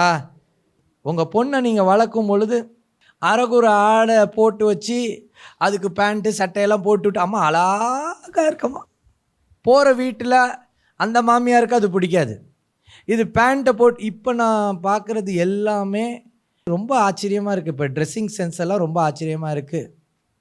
ஒரு புள்ள வந்து ட்ரெஸ் போட்டுட்டு போகிறா, இவ்வளவு தான் ட்ரெஸ் போட்டு போகிறா, மேலே இவ்வளோண்டு இருக்குது, கீழே இவ்வளோ தூரம் கேப் இருக்குது. அது மறைச்சிருக்கா அப்படின்னு பார்த்தீங்கன்னா பெல்லி பட்டனே தெரிகிற அளவுக்கு அங்கே ஓட்டை இருக்குது. அதுக்கப்புறம் அது பாட்டுக்கு நடந்து போகுது. அது அவங்க வீட்டில் எப்படி அதை அலோவ் பண்ணுறாங்கன்னு சொல்லி எனக்கு தெரியல. இப்போ அது கல்யாணம் பண்ணும்போது எப்படி இருக்கும்? அது ஒரு அநீதி இல்லை? அது நீதியா அநீதியா? ஒரு பெண் தன்னை பார்த்து ஒரு மனுஷன் இச்சை கொள்ளும் அளவுக்கு ஒரு ட்ரெஸ்ஸை உடுத்தினா அது அநீதியா நீதியா? அப்போது உங்கள் விசுவாச கிரியை செய்யுமா? செய்யாதுங்க. இப்படி நீங்களே ஒரு லிஸ்ட் எடுத்துக்கலாம். நான் அடுத்த வாரம் நீதியை பற்றி செய்தியை சொல்கிறதுக்கு முன்னாடி நீங்களே நீதியை பற்றி தெரிஞ்சுப்பீங்க. சபையில் வந்து பிரசங்கம் பண்ணும் பொழுது தூக்கிட்டு இருக்கிறது நீதியா அநீதியா? நீதியா? யார் சொன்னா? அநீதி. அப்போ நான் கேட்குறேன், உங்கள்கிட்ட விசுவாசம் செயல்படுமா செயல்படாதா? இன்னைக்கு இப்படி லிஸ்ட் பண்ணிகிட்டே போனால் ஏன் உங்கள் விசுவாசம் செயல்படலை அப்படின்றத நம்ம தெரிஞ்சுக்கலாம். தேவ பிள்ளைகளே, கர்த்தர் சொல்கிறாரு, முதல்ல நீதியான வாழ்க்கை நம்ம வாழணுங்க. ரெண்டாவது, சந்தேகப்படாமல் விசுவாசம் நம்மளுக்கு வேண்டும். சந்தேகப்பட்டால் விசுவாசம் செயல்படாது. பக்கத்தில் இருக்கவங்க கையை பிடிச்சு சொல்லுங்க, சந்தேகப்பட்டால் விசுவாசம் செயல்படாது. இன்னைக்கு நிறைய பேருக்கு என்ன வருது அப்படின்னு சொல்லி பார்த்தீங்கன்னா, சந்தேகம். ஒரு அம்மாவுக்கு பிசாசு துரத்தினேன். அப்போது அந்த பிசாசு 23 வருஷமாக இருக்கிறேன்னு சொன்னிச்சு. அப்போ அந்த அம்மாவுக்கு நாங்கள் ஜெபம் பண்ணி பிசாசு துரத்தும் பொழுது அந்த அம்மாவுடைய மாமியார் தான் வந்து செய்வனை செஞ்சுருக்கிறாங்கன்னு சொல்லி பிசாசு சொல்லிடுச்சு. அது லவ் மேரேஜ்னால செய்வனை பண்ணிட்டாங்க. அப்போ எங்கே செய்வனை பண்ணிச்சிருக்காங்க, என்ன ஏது எல்லாமே சொல்லிடுச்சு. நான் ஜெபிச்சிட்டே இருக்கும் பொழுது ஹோலி ஸ்பிரிட், பரிசுத்த ஆவியானவர் சொன்னார், இப்போ ஒரு வார்த்தை ஒன்று சொல்லு, இந்த பிசாசு போயிடும். அப்போ பரிசுத்த ஆவியானவர் சொன்னார், இத்தனை மாதம் இத்தனாம் தேதியில் அந்த மாமியார் மரிக்கும், இந்த கட்டு முழுசாக அந்த நாளில் உடையுது, இதை சொல்ல அந்த பிசாசு ஓடி போயிடும். அப்போ நான் சொன்னேன், இத்தனாவது மாதம் இத்தனாவது தேதியில் அந்த செய்வனை பண்ண நபர் மரிப்பாங்க, அந்த நாளில் உன் கட்டு உடையுதுன்னு சொன்னால், ஐயோ இதை ஏன்டா சொன்னேன்னு சொல்லி அது பிசாசு உள்ளேருந்து ஓடி போயிடுச்சு. அப்போ அந்த அம்மா எந்திரிச்சு, இந்த அம்மா உங்கள் வாழ்க்கையில் இதுதான் நடந்தது, இப்படி தான் நடந்தது அப்படின்னு சொன்னோடனே, இப்படி சொன்ன பிறகு தான் பிசாசு ஓடிச்சு. அந்த அம்மா சொன்னாங்க, அது எப்படி நான் இது நடக்குமா? அது எப்படி ஒரு மரணத்தை சொல்ல முடியும்? இது நடக்குமா? இது நடக்குமா? இதுக்கு பேர் என்னது? அவிசுவாசம். இது வந்து சந்தேகம். அவிசுவாசத்தை காட்டில் இது என்னது? நான் சொன்னேன் அங்கே அதுக்கிட்ட ஒரு 2 நிமிஷம் பேசினா ஏன் விசுவாசம் போயிடும். நான் சொன்னேன் இது நடக்கும், ஓடி போயிரு. அந்த அம்மா திருநெல்வேலி ஓடி போயிடுச்சுன்னா அவங்க திருநெல்வேலியிலேருந்து வந்தாங்க, போயிட்டாங்க. கரெக்டாக அந்த குறிப்பிட்ட டேட்டு வரத்துக்கு 2 நாளைக்கு முன்னாடி ஃபோன் பண்ணி, நடக்குமா? உடனே என்ன நடக்குமா? எங்கள் மாமியார். அப்போ நான் மறந்து போயாச்சு. எங்கள் மாமியார், அட வைமா ஃபோனை, நடக்கும். அந்த அம்மா நான் நடக்கும்னு சொன்னோன்னே அந்த அம்மாவுக்கு விசுவாசம் அதிகமாகிடுச்சு. அப்போ அந்த நாள் வந்தது, நடக்குமா அப்படின்னா அதுக்கு ஒரு ஃபோன் வந்திருக்கு, மாமியார் இறந்து போயிட்டாங்க. நடந்துடுச்சு. அந்த கட்டு அதோட உடஞ்சிடுச்சு. இன்றைக்கி நம்மளுக்கு ஆண்டவர் சொல்கிறார், ஏயா என் மாமியாரை சாவடிக்க நான் சந்தேகப்படாமல் விசுவாசிக்கணும்? இல்லை, நான் சொல்கிறேன் ஒரு சந்தேகத்துக்கு ஒரு எடுத்துக்காட்டு. இன்றைக்கி நிறைய நேரத்தில் நம்மளுக்கு சந்தேகம் வருது. நம்ம சிலருக்கு ஜெபம் பண்ணி, கர்த்தர் உங்களுக்கு நிச்சயமாக அந்த காரியத்தை செய்வார், நிச்சயமாக நடக்குமா பாஸ்டர்? என்கிட்டலாம் அப்படி யாரும் கேட்டாங்கன்னா அடுத்தது நான் சொல்லுவேன், உனக்கு நடக்காது, போயிருங்க. இப்படி சொல்லியிருக்கேன் நிறைய பேருக்கு. நடக்குமா பாஸ்டர் என்கிட்ட கேட்கவே கூடாது. அதுக்கு பேர் என்னது? அது அவிசுவாசம், சந்தேகம். சந்தேகப்படுறவங்கள தேவனுக்கும் பிடிக்காது, விசுவாசமாக இருக்க போதகருக்கும் பிடிக்காது. அதனால ஆண்டவர் சொல்கிறார், சந்தேகப்படாதீங்க. பக்கத்தில் இருக்கவங்க கையை பிடிச்சி, சந்தேகப்படாதீங்க, சந்தேகம் பற்றாதீங்க. ஒரே ஒரு வசனத்தை வாசிப்போம். மார்க் 11ஆம் அதிகாரம் 23ஆம் வசனம் வாசிக்கும் பொழுது, எவனாகிலும் இந்த மலையை பார்த்து நீ பெயர்ந்து சமுத்திரத்திலே தள்ளுண்டு போ என்று சொல்லி தான் சொன்னபடியே நடக்கும் என்று தன் இருதயத்தில் சந்தேகப்படாமல் விசுவாசித்தால் அவன் சொன்னபடியே ஆகும் என்று மெய்யாகவே உங்களுக்கு சொல்லுகிறேன். சந்தேகமே இல்லை. சந்தேகமே இல்லைன்னா இருதயத்தில் ஒன்றுமே இருக்காது, ஒரு கவலை இருக்காது, ஒரு பயம் இருக்காது. இதுக்கு பேர் தான் என்னது? சந்தேகப்படாமல் விசுவாசிக்கிறது. அப்போது சந்தேகம் இல்லாமல் நம்ம என்ன பண்ணணும்? விசுவாசிக்கணும். இன்றைக்கி ஆண்டவர் பார்த்து சொல்லுங்கள், ஆண்டவரே எனக்கு சந்தேகப்படாமல் நான் உங்களை அதிகமாக விசுவாசிக்கணும். சந்தேகப்பட்டா விசுவாசம் இருக்காது. இன்றைக்கி அந்த விசுவாசத்தை நம்ம எல்லாரும் நல்லா கேட்கணும். முதல்ல எப்படி விசுவாசிக்கணும் சொன்னேன்? நீதிமானாய் மாறி விசுவாசிக்கணும். அடுத்தது சந்தேகப்படாமல் விசுவாசிக்கணும். அடுத்தது இந்த விசுவாசத்தை மங்கடிக்கக்கூடிய, இந்த விசுவாசத்தை செயல்படுத்தக்கூடிய கூடாத ஒரு காரியம் என்ன அப்படின்னு சொல்லி பார்த்தீங்கன்னா, பண ஆசை இருந்தால் விசுவாசம் என்ன பண்ணாது? சொல்லுங்க, பக்கத்தில் இருக்காங்க கையை பிடிச்சி. பண ஆசை இருந்தால் விசுவாசம் அவ்வளவுதான். நான்லாம் விசுவாசத்தை நான் எங்கே ப்ராக்டிஸ் பண்ணினேன் அப்படின்னு சொல்லி பார்த்தீங்கன்னா, வறட்சியில். ஆனால் ஆண்டவர் என்ன எல்லா நேரமெல்லாம் வறட்சியாலாம் ஆனது கிடையாது. நான் சாப்பாட்டுக்கெலாம் கஷ்டப்பட்டேன், நான் கஞ்சி தான் குடித்தேன், இப்படியெல்லாம் என்னால் சொல்ல முடியாதுங்க. ஏன்னா என் ஆண்டவர் இந்த ஊழியத்தில் அழைச்சதுலேருந்து என்னை நல்லா போஷிச்சுட்டு இருக்கிறாரு, எல்லாமே எனக்கு தந்துட்டு இருக்கிறாரு. அதனால இந்த இடத்துல நின்று பொய் சொல்கிறதுக்கு அவசியமே இல்லை. ஆனால் அந்த விசுவாசத்தை எப்போ நான் ப்ராக்டிஸ் பண்ணேன் அப்படின்னு சொல்லி பார்த்தீங்கன்னா, தரித்திரமாக இருக்கிறவங்கள்ட்ட, இன்னும் வியாதியாக இருக்கவங்கள்ட்ட போய் ஜெபம் பண்ணி என் விசுவாசத்தை கிரியை செய்ய வைத்தது. அல்லேலூயா. அப்போது இங்கே ஆண்டவர் சொல்கிறாரு, பண ஆசை இருந்தால் விசுவாசம் என்ன பண்ணாது? சில இடத்துக்கெலாம் நான் ஜெபிக்க, ஹாஸ்பிட்டல் இல்லை ஏதாவது பயங்கர கொடூர வியாதிக்கெல்லாம் நான் ஜெபிக்க போனேன்னா ஆண்டவர் சொல்கிறாரு, அங்கேருந்து ஒரு ரூபா கூட என்ன பண்ணிடாத, உன் கையை நீட்டி வாங்கிடாத. காணிக்க பாஸ்டர் நீங்கள் வச்சுக்கிங்க பாஸ்டர், ஐயோ அது எனக்கு வேணவே வேணாம். ஏன்னா அவங்களுக்கு கிரியை நடக்கணும். அதனால் நான் சில வீட்டுக்கு போகும்பொழுது ஆண்டவர் சொல்லி அனுப்பிச்சிடுவார். நான் அவங்கள்ட்ட சொல்லிடுவேன், உங்கள் வீட்டுக்கு வந்தால் நான் சாப்பிட மாட்டேன், உங்கள் வீட்டுக்கு வந்தால் எனக்கு நீங்கள் காணிக்க தரக்கூடாது, அப்படின்னா உங்கள் வீட்டுக்கு நான் வரேன் அப்படின்னு சொல்லிட்டு அங்கே போய் நின்று அங்கே போய் செபிக்கும் பொழுது கர்த்தருடைய கிரியையை நம்ம பார்க்க முடியும். விசுவாசத்துடைய கிரியையை பார்க்க முடியும். சொல்லுங்க, விசுவாசத்துடைய கிரியையை எப்போ தெரியுமா பார்க்க முடியும்? பண ஆசை இல்லாமல் இருந்தால் தான் விசுவாசத்துடைய கிரியையை நாம் பார்க்க முடியும். விசுவாசம் செயல்படும். இப்போ நிறையா ஊழியத்தில் விசுவாசமே இல்லை. இப்போ இந்த செய்தியை கேட்ட பிறகு நிறைய பேருக்கு யோசனையாக தான் இருக்கும், எனக்கு உண்மையிலுமே விசுவாசம் இருக்கா இல்லையா, என்னையா இப்படி ஒரு செய்தியை கொடுத்துட்டாரு. இப்போ இன்னொருத்தவங்களுக்கெல்லாம் என்ன கேள்வி வரும்னா, பரலோகத்துக்கு நான் போவேனா போக மாட்டேனா? ஏன்னா விசுவாசமாக இல்லாதவங்களுக்கு என்ன இல்லைங்க, பரலோகம் இல்லை. விசுவாசம் இல்லைன்னா என்ன இல்லை? பக்கத்தில் இருக்கவங்க கையை பிடிச்சி சொல்லுங்கள். அதனால் விசுவாசம் என்பது மிக முக்கியம். இப்போ நிறைய பேர் சொல்லுவாங்க, நீங்கள் தலைப்பு கிறிஸ்டியன், நீங்கள் சண்டே கிறிஸ்டியன் அப்படின்னு சொல்லிடுவாங்க. கிறிஸ்தவன் என்ற பெயருக்கு மறு அர்த்தம் என்ன அப்படின்னா, கிறிஸ்துவை விசுவாசிக்கிறவன் என்று சொல்லி அர்த்தம். அல்லேலூயா. பாருங்கள், இங்கே ஒரு வசனத்தை நம்ம வாசிப்போம். 1 தீமோத்தேயு 6ஆம் அதிகாரம் 10ஆம் வசனத்தை நம்ம வாசிக்கும் பொழுது வேதம் சொல்லுது, பண ஆசை எல்லா தீமைக்கும் வேறாய் இருக்கிறது, சிலர் அதை இச்சித்து விசுவாசத்தை விட்டு வழுவி தங்களை உருவ குத்தி கொண்டிருக்கிறார்கள். அப்போ பண ஆசைன்னா நிறைய சொல்லலாம். ஒரு சொத்து மேலே நம்மளுக்கு ஆசை போயிடுச்சுன்னா அது என்ன ஆசை? பண ஆசை.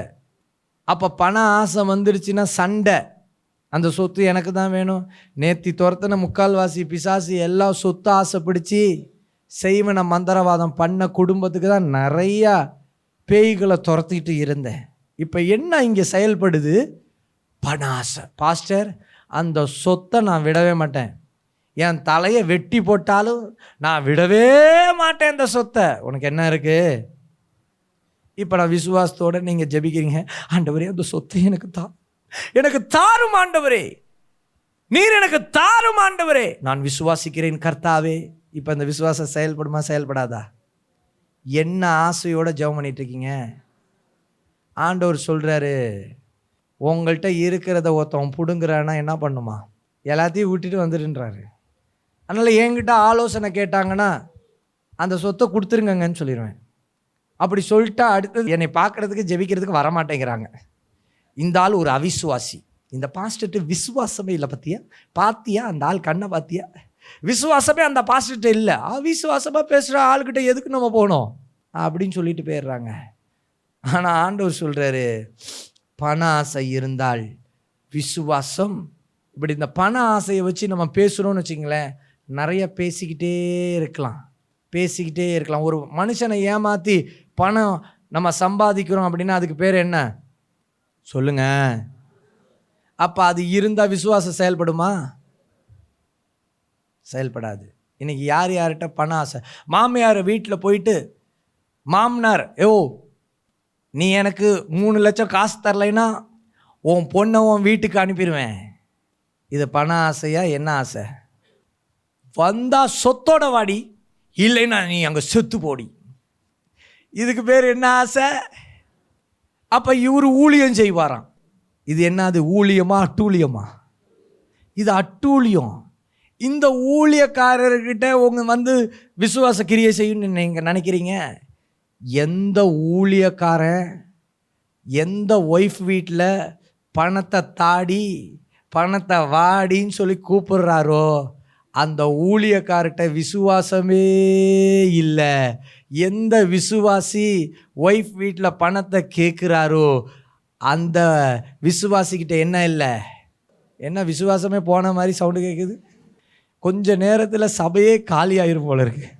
சத்தியத்தை சத்தியமாக நான் பேசிகிட்டு இருக்கிறேன். இப்படி தான் பேசணும். இப்படி தான் ஆவியானவர் பேச சொல்லியிருக்கிறாரு. கேட்கிறதற்கு காதுள்ளவன். இன்றைக்கி நம்ம கேட்போம், அதை நம்ம ப்ராக்டிஸ் பண்ணுவோம். பண ஆசை எல்லா தீமைக்கும் அதுதான் வேறு. அது நம்மள்கிட்ட இருக்கக்கூடாது. அந்த வேறு இன்றைக்கி நம்ம கையில் இருந்ததுன்னா எல்லாத்தையும் ஆண்டவரே நான் எடுத்து போடுறேன். நான் என்ன உண்மையாக உழைக்கிறேனோ அந்த உழைப்பின் பலனை எனக்கு தாங்க. நான் உண்மையாக என்ன செய்கிறேனோ அந்த உழைப்பு பலனை எனக்கு தாங்க ஆண்டவரே. ஏன்னா நம்முடைய வேதாகமம், நம்ம ராஜாதி ராஜா நீதியுள்ள நியாயாதிபதி. அவர் நீதி செய்யும் பொழுது இந்த வேத வார்த்தையின்படி தான் நீதி செய்ய போகிறார். இன்னைக்கு நான் கேட்குறேன், எத்தனை பேருக்கு விசுவாசம்? இதை கேட்டோடனே பாஸ்டர் எனக்கு விசுவாசம் வரணும்னு சொல்லி நான் ஜெபிச்சிட்டு இருக்கிறேன். இன்னையிலேருந்து ஜெபிங்க, இன்னையிலேருந்து ஜெபிங்க. இது வரைக்கும் நம்ம எப்படியே இருக்கலாம், இது வரைக்கும் நம்ம அநீதி செஞ்சுருக்கலாம், இது வரைக்கும் நீதிமானாக வாழாமல் இருந்திருக்கலாம், இது வரைக்கும் பண ஆசையில் இருந்திருக்கலாம், இது வரைக்கும் நம்ம சந்தேகப்பட்டிருக்கலாம். ஆனால் ஆண்டவர் சொல்கிறார், இன்றைக்கு இதெல்லாம் நம்மளுடைய இருதயத்திலேருந்து எடுத்து போனோம். அதனால தான் இந்த ப்ரீச்சிங் இன்க்ளூடிங் மீ. நான் ஆண்டவர்கிட்ட செபிக்கணும், ஆண்டவரே என்கிட்ட என்ன காரியம் இருக்குது? விசுவாசத்துக்கு அளவே இல்லை. ஆமாம், இன்றைக்கி நம்ம கேட்க போகிறோம். கடைசியாக 4வது, ஒரு மனிதனிடத்தில் அன்பு இல்லை என்றால் விசுவாசம் செயல்படாது. எப்படி?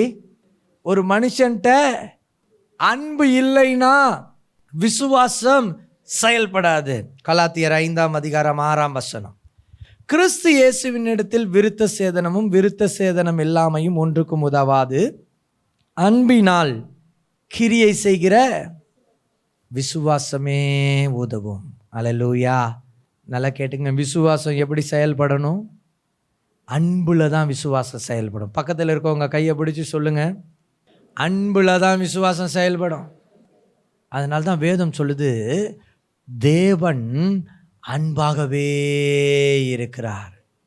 இப்போ அன்புனா சும்மா வந்துடாது, அன்பு சும்மா வந்துடாது. பரிசுத்த ஆவியோடைய இன்னொரு பெயர் என்ன அப்படின்னு சொல்லி பார்த்தீங்கன்னா அன்பு. கர்த்தருடைய இன்னொரு பெயர் என்ன அப்படின்னு சொல்லி பார்த்தீங்கன்னா அன்பு. கர்த்தருடைய பிரதான குணாதிசயம் என்ன அப்படின்னு சொல்லி பார்த்தீங்கன்னா அன்பு. இன்றைக்கி சில நேரத்தில் நம்ம வீட்டில் சகோதர சகோதரி இடத்துல நம்ம என்ன பண்ணுறது கிடையாது, அன்பை காமிக்கிறது கிடையாது. ஆனால் சபையில் தனக்குரிய காரியத்துக்காக விசுவாசத்துக்காக நம்ம ஜெபிச்சு அந்த காரியம் வாய்க்கணும் ஜெபிப்போம். அங்கே காரியம் வாய்க்குமா வாய்க்காதா? வாய்க்காதுங்க. ஏன் அப்படின்னா உங்கள்கிட்ட அன்பில்லாத தன்மை, நீங்கள் என்னதான் விசுவாசி ஜெபிச்சாலும் அங்கே அந்த விசுவாசம் என்ன ஆகும்? தடையாகும். அதனால்தான் இந்த அன்பை குறித்து நம்ம வாசிக்க போகிறோம்.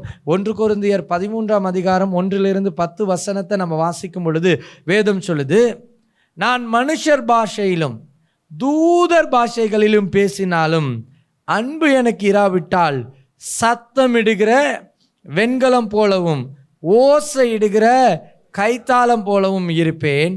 நான் தீர்க்க தரிசன வரத்தை உடையவனாயும் இருந்து சகல ரகசியங்களையும் சகல அறிவையும் அறிந்தாலும் மலைகளை பெயர்க்கத்தக்கதாக சகல விசுவாசம் உள்ளவனாய் இருந்தாலும் அன்பு எனக்கு இராவிட்டால் நான் ஒன்றுமில்லை. எனக்கு உண்டான யாவற்றையும் நான் அன்னதானம் பண்ணினாலும் என் சரீரத்தை சுட்டரிக்கப்படுவதற்கு கொடுத்தாலும் அன்பு எனக்கு இராவிட்டால் எனக்கு பிரயோஜனம் ஒன்றுமில்லை. அன்பு நீடிய சாந்தமும் தயவுள்ளது. அன்புக்கு என்ன இல்லையா? இன்னைக்கு நிறைய பேர் சொல்லுவாங்க, பொறாமையாக இருக்கு. பக்கத்து வீட்டுக்காரனை பார்த்தா பொறாமையாக இருக்கு, எய்த்த வீட்டுக்காரனை பார்த்தா பொறாமையாக இருக்கு, அந்த ஊழியக்காரனை பார்த்தா பொறாமையாக இருக்கு. இப்போ இங்கே என்ன இல்லை? இப்போ இங்கே விசுவாச கிரியை செய்யுமா? கிரியை செய்யாதா? நிச்சயமாக செய்யாது. இன்றைக்கி ஆண்டவர் லிஸ்ட் அவுட் பண்ணி சொல்கிறாரு, அன்பு நீடிய சாந்தமும் தயவும் உள்ளதான். அன்புக்கு பொறாமை இல்லை. அன்பு என்ன பண்ணாதான்? தன்னை புகழாது, இருமாப்பாய் இராது, அயோக்கியமானதை தற்பொழிவை சினமடையாது, தீங்கு நினையாது. தீங்கு நினைக்கிறதுனா எப்படி வேணால் தீங்கு நினைக்காது. அவனை பாருங்க, சும்மா விடக்கூடாது பாஸ், அவனை சும்மா விடக்கூடாது. இவர் யார்? அங்கி போட்டுட்டு பிரசங்கம் பண்ணுறவர், இல்லை வெள்ளை சட்டை போட்டுட்டு பிரசங்கம் பண்ணுறவர். சும்மா விட மாட்டேன் அவனை. இது என்னது? தீங்கு நினை. அன்பு தீங்கு நினையாதான், அயோக்கியமானதை செய்யாதான், தற்பொழிவை நாடாதான், சினம் அடையாதான், தீங்கு நினையாதான். அநியாயத்தில் சந்தோஷப்படாமல் சத்தியத்தில் சந்தோஷப்படும். இன்னைக்கு முக்கால்வாசி தமிழ்நாட்டில் அநியாயத்தில் தான் கிறிஸ்தவன் சந்தோஷப்பட்டுட்டு இருக்கிறான். அநியாயத்தில் என்ன பண்ணுறாருங்க? சந்தோஷம். அவங்க ஒரு ஊழியக்காரை அரெஸ்ட் பண்ணி கொண்டு போயிட்டாங்க. அதில் கிறிஸ்தவனுங்களுக்கு எவ்வளோ சந்தோஷம் தெரியுமா? ரொம்ப சந்தோஷம். நிறைய பேர் சந்தோஷமாக வீடியோ போடுறான். அங்கே இயேசு கிறிஸ்து இருக்கிறா? இல்லைங்க. சத்தியத்தில் சந்தோஷப்படும் அன்பு. அநியாயத்தில் என்ன பண்ணாதான்? சந்தோஷப்படாது. அப்போ தான் இந்த விசுவாசமானது கிரியை செய்யும். இன்றைக்கி ஏன் நம்ம விசுவாசம் கிரியை செய்யலைன்னு சொல்லி 4 பாயிண்டான்னு சொன்னோம். ஆனால் அதில் 400 கிளைகள் இருக்கிறது. 4 பாயிண்டில் 400 கிளைகள் இருக்குது. அதில் ஒன்று மிஸ் ஆனாலுமே நம்ம விசுவாசம் மங்கின விசுவாசம் தாங்க. அதனால தான் வேதம் சொல்லுது, இந்த அன்பை குறித்து நம்ம பார்க்கும் பொழுது அநியாயத்தில் சந்தோஷப்படாமல் சத்தியத்தில் சந்தோஷப்படும். சகலத்தையும் என்ன பண்ணுமா? தாங்கும். சகலத்தையும் விசுவாசிக்கும். சகலத்தையும் நம்பும். சகலத்தையும் சகிக்கும். அன்பு ஒரு காலம் ஒழியாது. தீர்க்க தரிசனங்களானாலும் ஒளிந்து போம். அந்நிய பாஷையினாலும் ஓய்ந்து போம். அறிவானாலும் ஒளிந்து போம். நம்முடைய அறிவு குறையுள்ளது. நாம் தீர்க்க தரிசனம் சொல்லுதலும் குறையுள்ளது. நிறைவானது வரும்பொழுது அன்பு தான் இப்போ நிறைவானது. அந்த அன்பு வந்துடுச்சுன்னா விசுவாசத்தை இயக்கக்கூடிய ஃபியூயல் என்ன அப்படின்னு பார்த்தீங்கன்னா அன்பு தான். அதனால்தான் நான் ப்ரேயர் லைன்லலாம் போய் ஜெபிக்கும் பொழுது, பரிசுத்த ஆவியானவரே, நான் ஒரு மனுஷனாக போய் அங்கே நான் நின்னேன்னா அங்கே கிரியை நடக்காது, விசுவாச கிரியை செய்யாது. ஆனால் பரிசுத்த ஆவியானவருடைய நிறைவோட அங்கே நிற்கும் பொழுது நீர் அங்கே கிரியை செய்வீர். விசுவாசம் அங்கே கிரியை செய்யும். இப்போ நிறைய பேர் கேட்பாங்க என்கிட்ட, ஏன் பாஸ்டர் இவ்வளோ நேரம் அந்த மீட்டிங்கில் உட்காந்து எல்லாருக்கும் கடைசி வரையும், நேற்று அந்த மீட்டிங்லேருந்து வெளியே வரும்பொழுது மணி 10, நைட்டு 10. அப்போ கடைசி வரை எல்லாருக்கும் ஜோம் பண்ணிட்டு வரும்பொழுது எனக்கு ஒரு மனசில் ஒரு பெரிய சந்தோஷம், பெரிய நிறைவு. அப்போது சிலர் கேட்பாங்க, இவ்வளோ நேரம் உட்காந்து என்னையா இவ்வளோ நேரம் உட்காந்து ஜோம் பண்ணுறியே? இல்லை இல்லை, அதுதான் தேவனுடைய அன்பு. என்னுடைய அன்பு கிடையாதுங்க. நான் அன்பு செலுத்தி அப்படி நான் உட்காந்து நாங்கள் ஜோம் பண்ணேன்னா ஒரு பிசாசு துரத்துறதுக்கு 10,000 அப்படின்னு சொல்லி என் வாய் கேட்கும். கேட்குறானுங்க வெளியே, பிசாசு துரத்துறதுக்கு 25,000. எவனாவது இப்படி பண்ணானா அங்கே விசுவாசம் இல்லை, அவன் ஊழியக்காரனும் இல்லை, அவன் அட்டூழியக்காரன். விசுவாசம் இல்லாத அந்த இடத்துக்கு தூசியை தட்டிட்டு விசுவாசம் உள்ள இடத்துக்கு வந்துருங்க. எங்கே நிறைய விசுவாசம் உள்ள ஊழியக்காரங்களாம் இருக்காங்க. எங்கேயோ ஒரு சத்தியம் நிறைந்த இடத்துல போய் அமருவது நல்லது. ஏன்னா எங்கே அவிசுவாசம் செயல்படுதோ அங்கே அவிசுவாசத்தை ஆவி நிரம்பி வெளியும். அப்போ உங்களுக்குள்ளாரையே அதே அவிசுவாசம் இருக்கும். எங்கே விசுவாசம் நிரம்பி வழியுதோ அங்கே விசுவாசத்தின் ஆவி நிரம்பி வழியும். உங்களுக்குள்ளார என்ன வந்துடும்? விசுவாசம் வந்துடும். இன்றைக்கி சொல்லுங்கள், ஆண்டவரே நீர் எனக்கு போதும் ஆண்டவரே. இந்த 4 காரியத்தை பிசாசு ஆயுதமாக பயன்படுத்திட்டு இருக்கான். எது எது? நீதியான வாழ்க்கை வாழாமல் இருக்கிற காரியம். இன்னொன்று சந்தேகம், பிசாசு சந்தேகப்பட வைப்பான். இன்னொன்று பண ஆசை, பிசாசு பண ஆசையை கொடுப்பான். இன்னொன்று அன்பு செலுத்தாமை. இந்த 4 பிசாசுடைய ஆயுதம். இந்த ஆயுதத்தின் வழியாய் உங்கள் விசுவாசத்தை சீர்குலைத்து உங்களை அவிசுவாசியாய் மாற்றுவது தான் பிசாசுடைய திட்டம். இருக்கிற இடத்துல அப்படியே நாம் எழும்பி நின்று நம்ம ஜெபிக்க போகிறோம். ஆண்டவரை நோக்கி பார்த்து, தேவனை நோக்கி பார்த்து, கர்த்தாவே இன்னைக்கு எனக்கு விசுவாசம் வேணும். விசுவாசத்துக்கும் நமக்கும் எவ்வளோ தூரம் இருக்குன்னு சொல்லி இப்போ நீங்கள் யோசித்து பாருங்கள். ஆமாம், நீங்களும் விசுவாசமும் எவ்வளோ தூரத்தில் இருக்கீங்க. இன்றைக்கி நம்மளுக்குள்ளார செயல்படுகிற விசுவாசம் எப்படியாப்பட்டது? இன்றைக்கி என்ன மாதிரியான விசுவாசம் நம்மளுக்கு வேணும்? இன்றைக்கி எல்லாம் நம்மளுடைய இருதயத்தில் சிந்திச்சு இன்றைக்கி அப்பாவை நோக்கி பார்த்து, ஆமாண்டவரே இன்று வரை நான் அவிசுவாசியாக இருந்துட்டேன், என்னை மன்னிச்சு இந்த செய்தியின்படி என்னை ஒரு நீதிமானாய் நீர் மாற்றும். சந்தேகப்படுகிற குணாதிசயம் என்னை விட்டு நீங்கட்டும். பணாசையின் குணாதிசயம் என்னை விட்டு நீங்கட்டும். அன்பில்லாத குணாதிசயம் என்னை விட்டு நீங்கட்டும். இது நாளையும் சொல்லி நம்ம ஜெபிக்க போகிறோம். கர்த்தர் பெரிய காரியங்களை இன்னைக்கு செய்ய போகிறார். இன்னைக்கு விசுவாசத்தை வர்த்திக்க செய்ய நம்ம பயிற்சி பெறணும். நீதியாக ஒரு நாள் முழுக்க நடக்கணும்னு சொல்லி நீங்கள் நடந்து பாருங்கள், அது ஒரு விசுவாச பயிற்சி. சந்தேகப்படாமல் ஒரு நாள் முழுக்க இருக்கணும்னு சொல்லி நினச்சி செயல்படுத்துங்க, அது ஒரு விசுவாச பயிற்சி. பணாசை இல்லாமல் நான் நடக்கணும்னு சொல்லி நடந்து பாருங்கள், அது ஒரு விசுவாச பயிற்சி. அந்த நாள் முழுவதும் நான் எல்லார்ட்டையும் அன்பாக இருக்கணும், யாரையும் நான் வெறுக்கக்கூடாது, யார் மேலேயும் நான் பொறாமப்படக்கூடாது, யார் மேலேயும் வைராக்கியம் வச்சுக்கக்கூடாது, அப்படி சொல்லி பாருங்க. இதெல்லாம் விசுவாச பயிற்சி. ஒரு கூட்டத்துக்கு ஆயத்தமாகறதுக்கு முன்னாடி இந்த விசுவாச பயிற்சியை நான் ஆண்டவர்கிட்ட கேட்கறது உண்டு. ஆண்டவரே, எனக்கு இதை தாங்கப்பா, என் சூழ்நிலையை மாற்றுங்க ஆண்டவரே அப்படின்னு சொல்லும் பொழுது தான் கர்த்தர் இறங்குவார். விசுவாசத்தை கர்த்தர் கொடுப்பார். உங்களுக்கு நமக்கு இந்த விசுவாசம் வேணும், இன்னைக்கு வேணும். எல்லாம் கேளுங்க, வாயை திறந்து ஒரு 5 நிமிஷம் நம்ம ஜெபிச்சு முடிக்க போகிறோம். எல்லாரும் கேளுங்க. இன்னைக்கு இந்த ஞாயிற்றுக்கிழமை, ஆண்டவரே எனக்கு விசுவாசம் வேணும் ஆண்டவரே, எனக்கு அந்த விசுவாசத்தை தாங்க. கடந்த ஞாயிற்றுக்கிழமை ஜபத்தை குறித்து பார்த்தோம். அந்த 8 விதமான ஜப வாழ்க்கை எனக்கு வேணாம். இந்த 4 விதமான அவிசுவாச கிரியைகள் என்னை தாக்கக்கூடாது. எனக்கு கிருபையாய் இறங்கி என்னை நீங்கள் பலப்படுத்துங்க ஆண்டவரேன்னு சொல்லி எல்லாரும் கேட்பீங்களா? நல்ல கரங்களை உயர்த்தி கண்ணீரோடு கர்த்தரிடத்தில் 1 நிமிஷம் நல்லா ஜெபிங்க. நிச்சயமாக அந்த விசுவாசம் உங்கள் வாழ்க்கையில் கிரியை செய்ய ஆரம்பிச்சிடும்.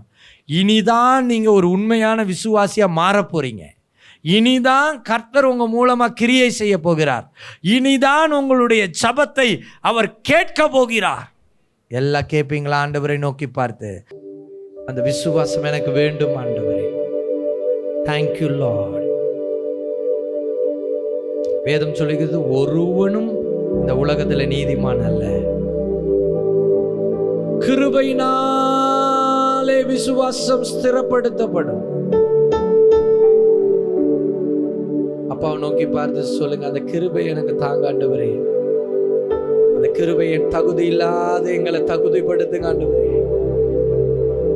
ஒரு தவறு செய்யாத நீ ஆண்டவரே, ஒரு தவறு செய்யாத மனிதன் யாரும் இல்லை. Thank you, Lord. Hallelujah. We praise you, Jesus. We love you, God. Hallelujah. Hallelujah.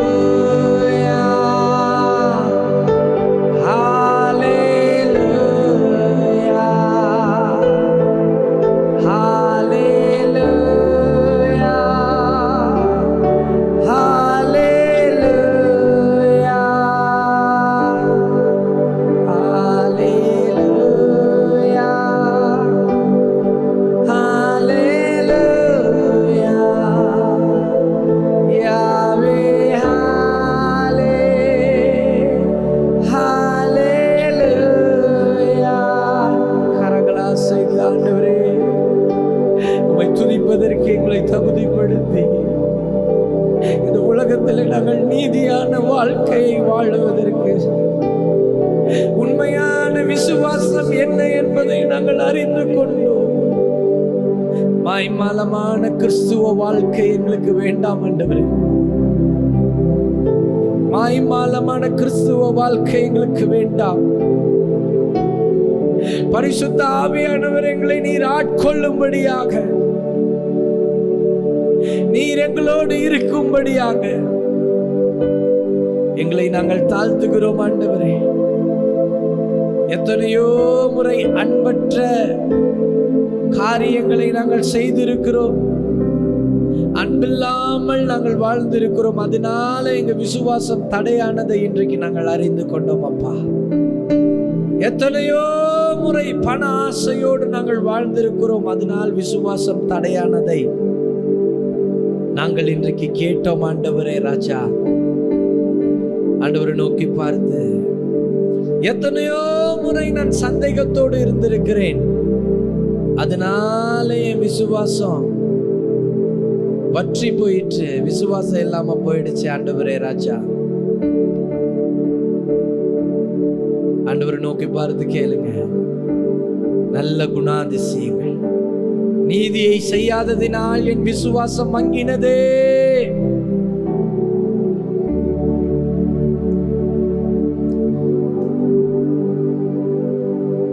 ஆண்டவரை நோக்கி பாருங்க. அப்பா, எனக்கு அந்த விசுவாசத்தை தாங்க ஆண்டவரே ராஜா.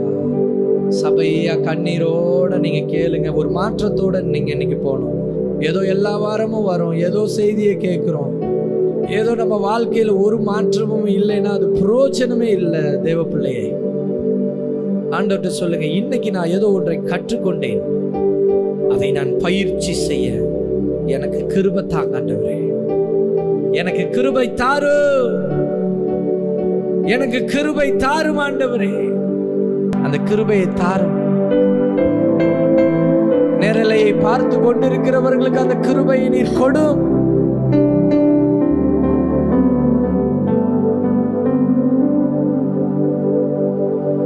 Thank you, Jesus. Hallelujah. Hallelujah. Thank you, Lord.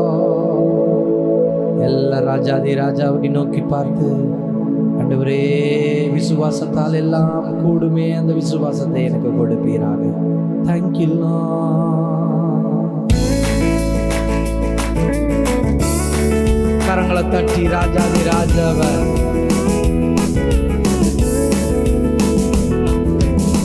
விசுவாசத்தால் எல்லாம் கூடும், விசுவாசமே உலகத்தை ஜெயிக்கும். எல்லாம் சொல்லுங்களே, விசுவாசத்தால் எல்லாம் கூடும், விசுவாசமே உலகத்தை ஜெயிக்கும். விசுவாசிப்பே இயேசு ராஜாவை, வார்த்தையின் வெளிச்சமே பிரகாசிக்கும். விசுவாசிப்பே இயேசு ராஜாவை, காணாத நிச்சயத்தை பெற்றிடுவேன். அதான் பரலோகம். விசுவாசிப்பே இயேசு ராஜாவை, வார்த்தையின் வெளிச்சமே பிரகாசிக்கும். விசுவாசிப்பே இயேசு ராஜாவை,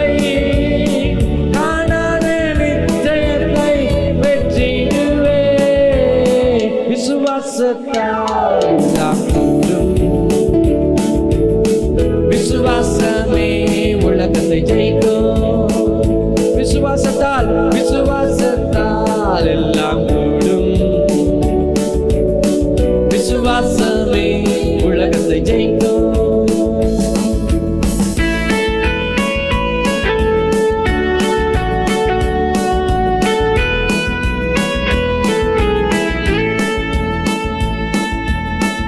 இல்லை என்று அறிக்கை செய்ய முடியாதென்று சொல்ல மாட்டேன்.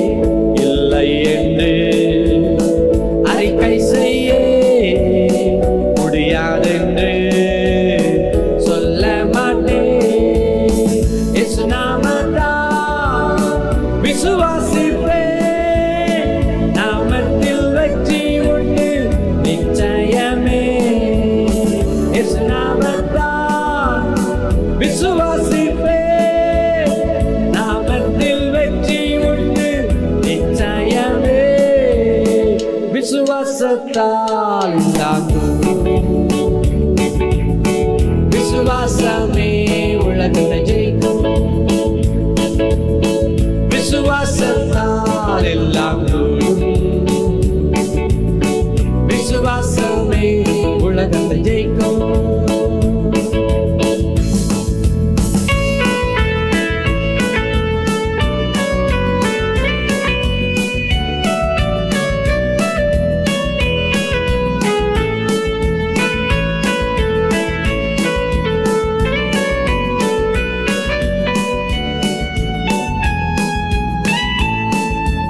கடுகள விசுவாசம் விசுவாசம். கடுகளவு விசுவாசம் மலையை பெயர்க்கும். காணாத விசுவாசம் கையை உயர்த்தும். கடுகளவு விசுவாசம் மலையை பெயர்க்கும். காணாத விசுவாசம் கையை உயர்த்தும். அன்புள்ள விசுவாசம் கிரியை செய்யும். மன்னிக்கும் விசுவாசம் மகுடம் சூட்டும்.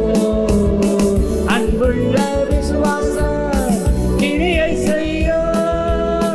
மன்னிக்கும் விசுவாசம் மகுடம் சூட்டும். விசுவாசத்தால் எல்லாம் கூடும். விசுவாசமே உலகத்தை ஜெயிக்கும். எல்லாம் நல்ல கரங்களை தட்டி விசுவாசத்தால் எல்லாம் கூடும். Glory, glory Jesus. விசுவாசமே உலகத்தை ஜெயிக்கும். எங்கள் பரலோக பிதாவே, இந்த நல்ல ஆண்டவரே ராஜா, ஓய்வு நாள்ல கர்த்தர் நீர் எங்களோடு நீர் பேசினீர். தேவ ஆவியானவர் ஆண்டவரே போதித்த என்னையும் கூட அந்த வார்த்தையின்படி நீர் நடத்துவீராக.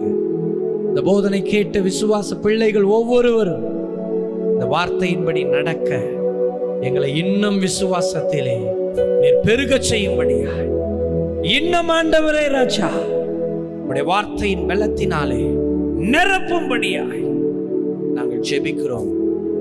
ஒவ்வொருவரையும் இந்த வாரம் முழுவதும் பாதுகாத்துக் கொள்ளுங்க. யார் யார் என்னென்ன காரியங்களுக்காக ஜெபிக்கிறார்களோ அதிலே ஒரு பெரிய விடுதலையை காணட்டும். வியாதியிலிருந்து விடுதலை, வாழ்க்கையில் இருக்க கட்டிலிருந்து விடுதலை, ஆண்டவரே ஒவ்வொரு காரியத்திலிருந்து விடுதலை நீர் கொடுக்கும்படியாய் நாங்கள் ஜெபிக்கிறோம். ஒவ்வொரு தேவ பிள்ளைகளையும் நீர் ஆசீர்வதியும், உம்முடைய பலத்தினால் நிரப்பும். இயேசுவின் திருப்பாதத்தில் ஒப்பு கொடுக்கிறோம் ஜீவனுள்ள பிதாவே, ஆமென்.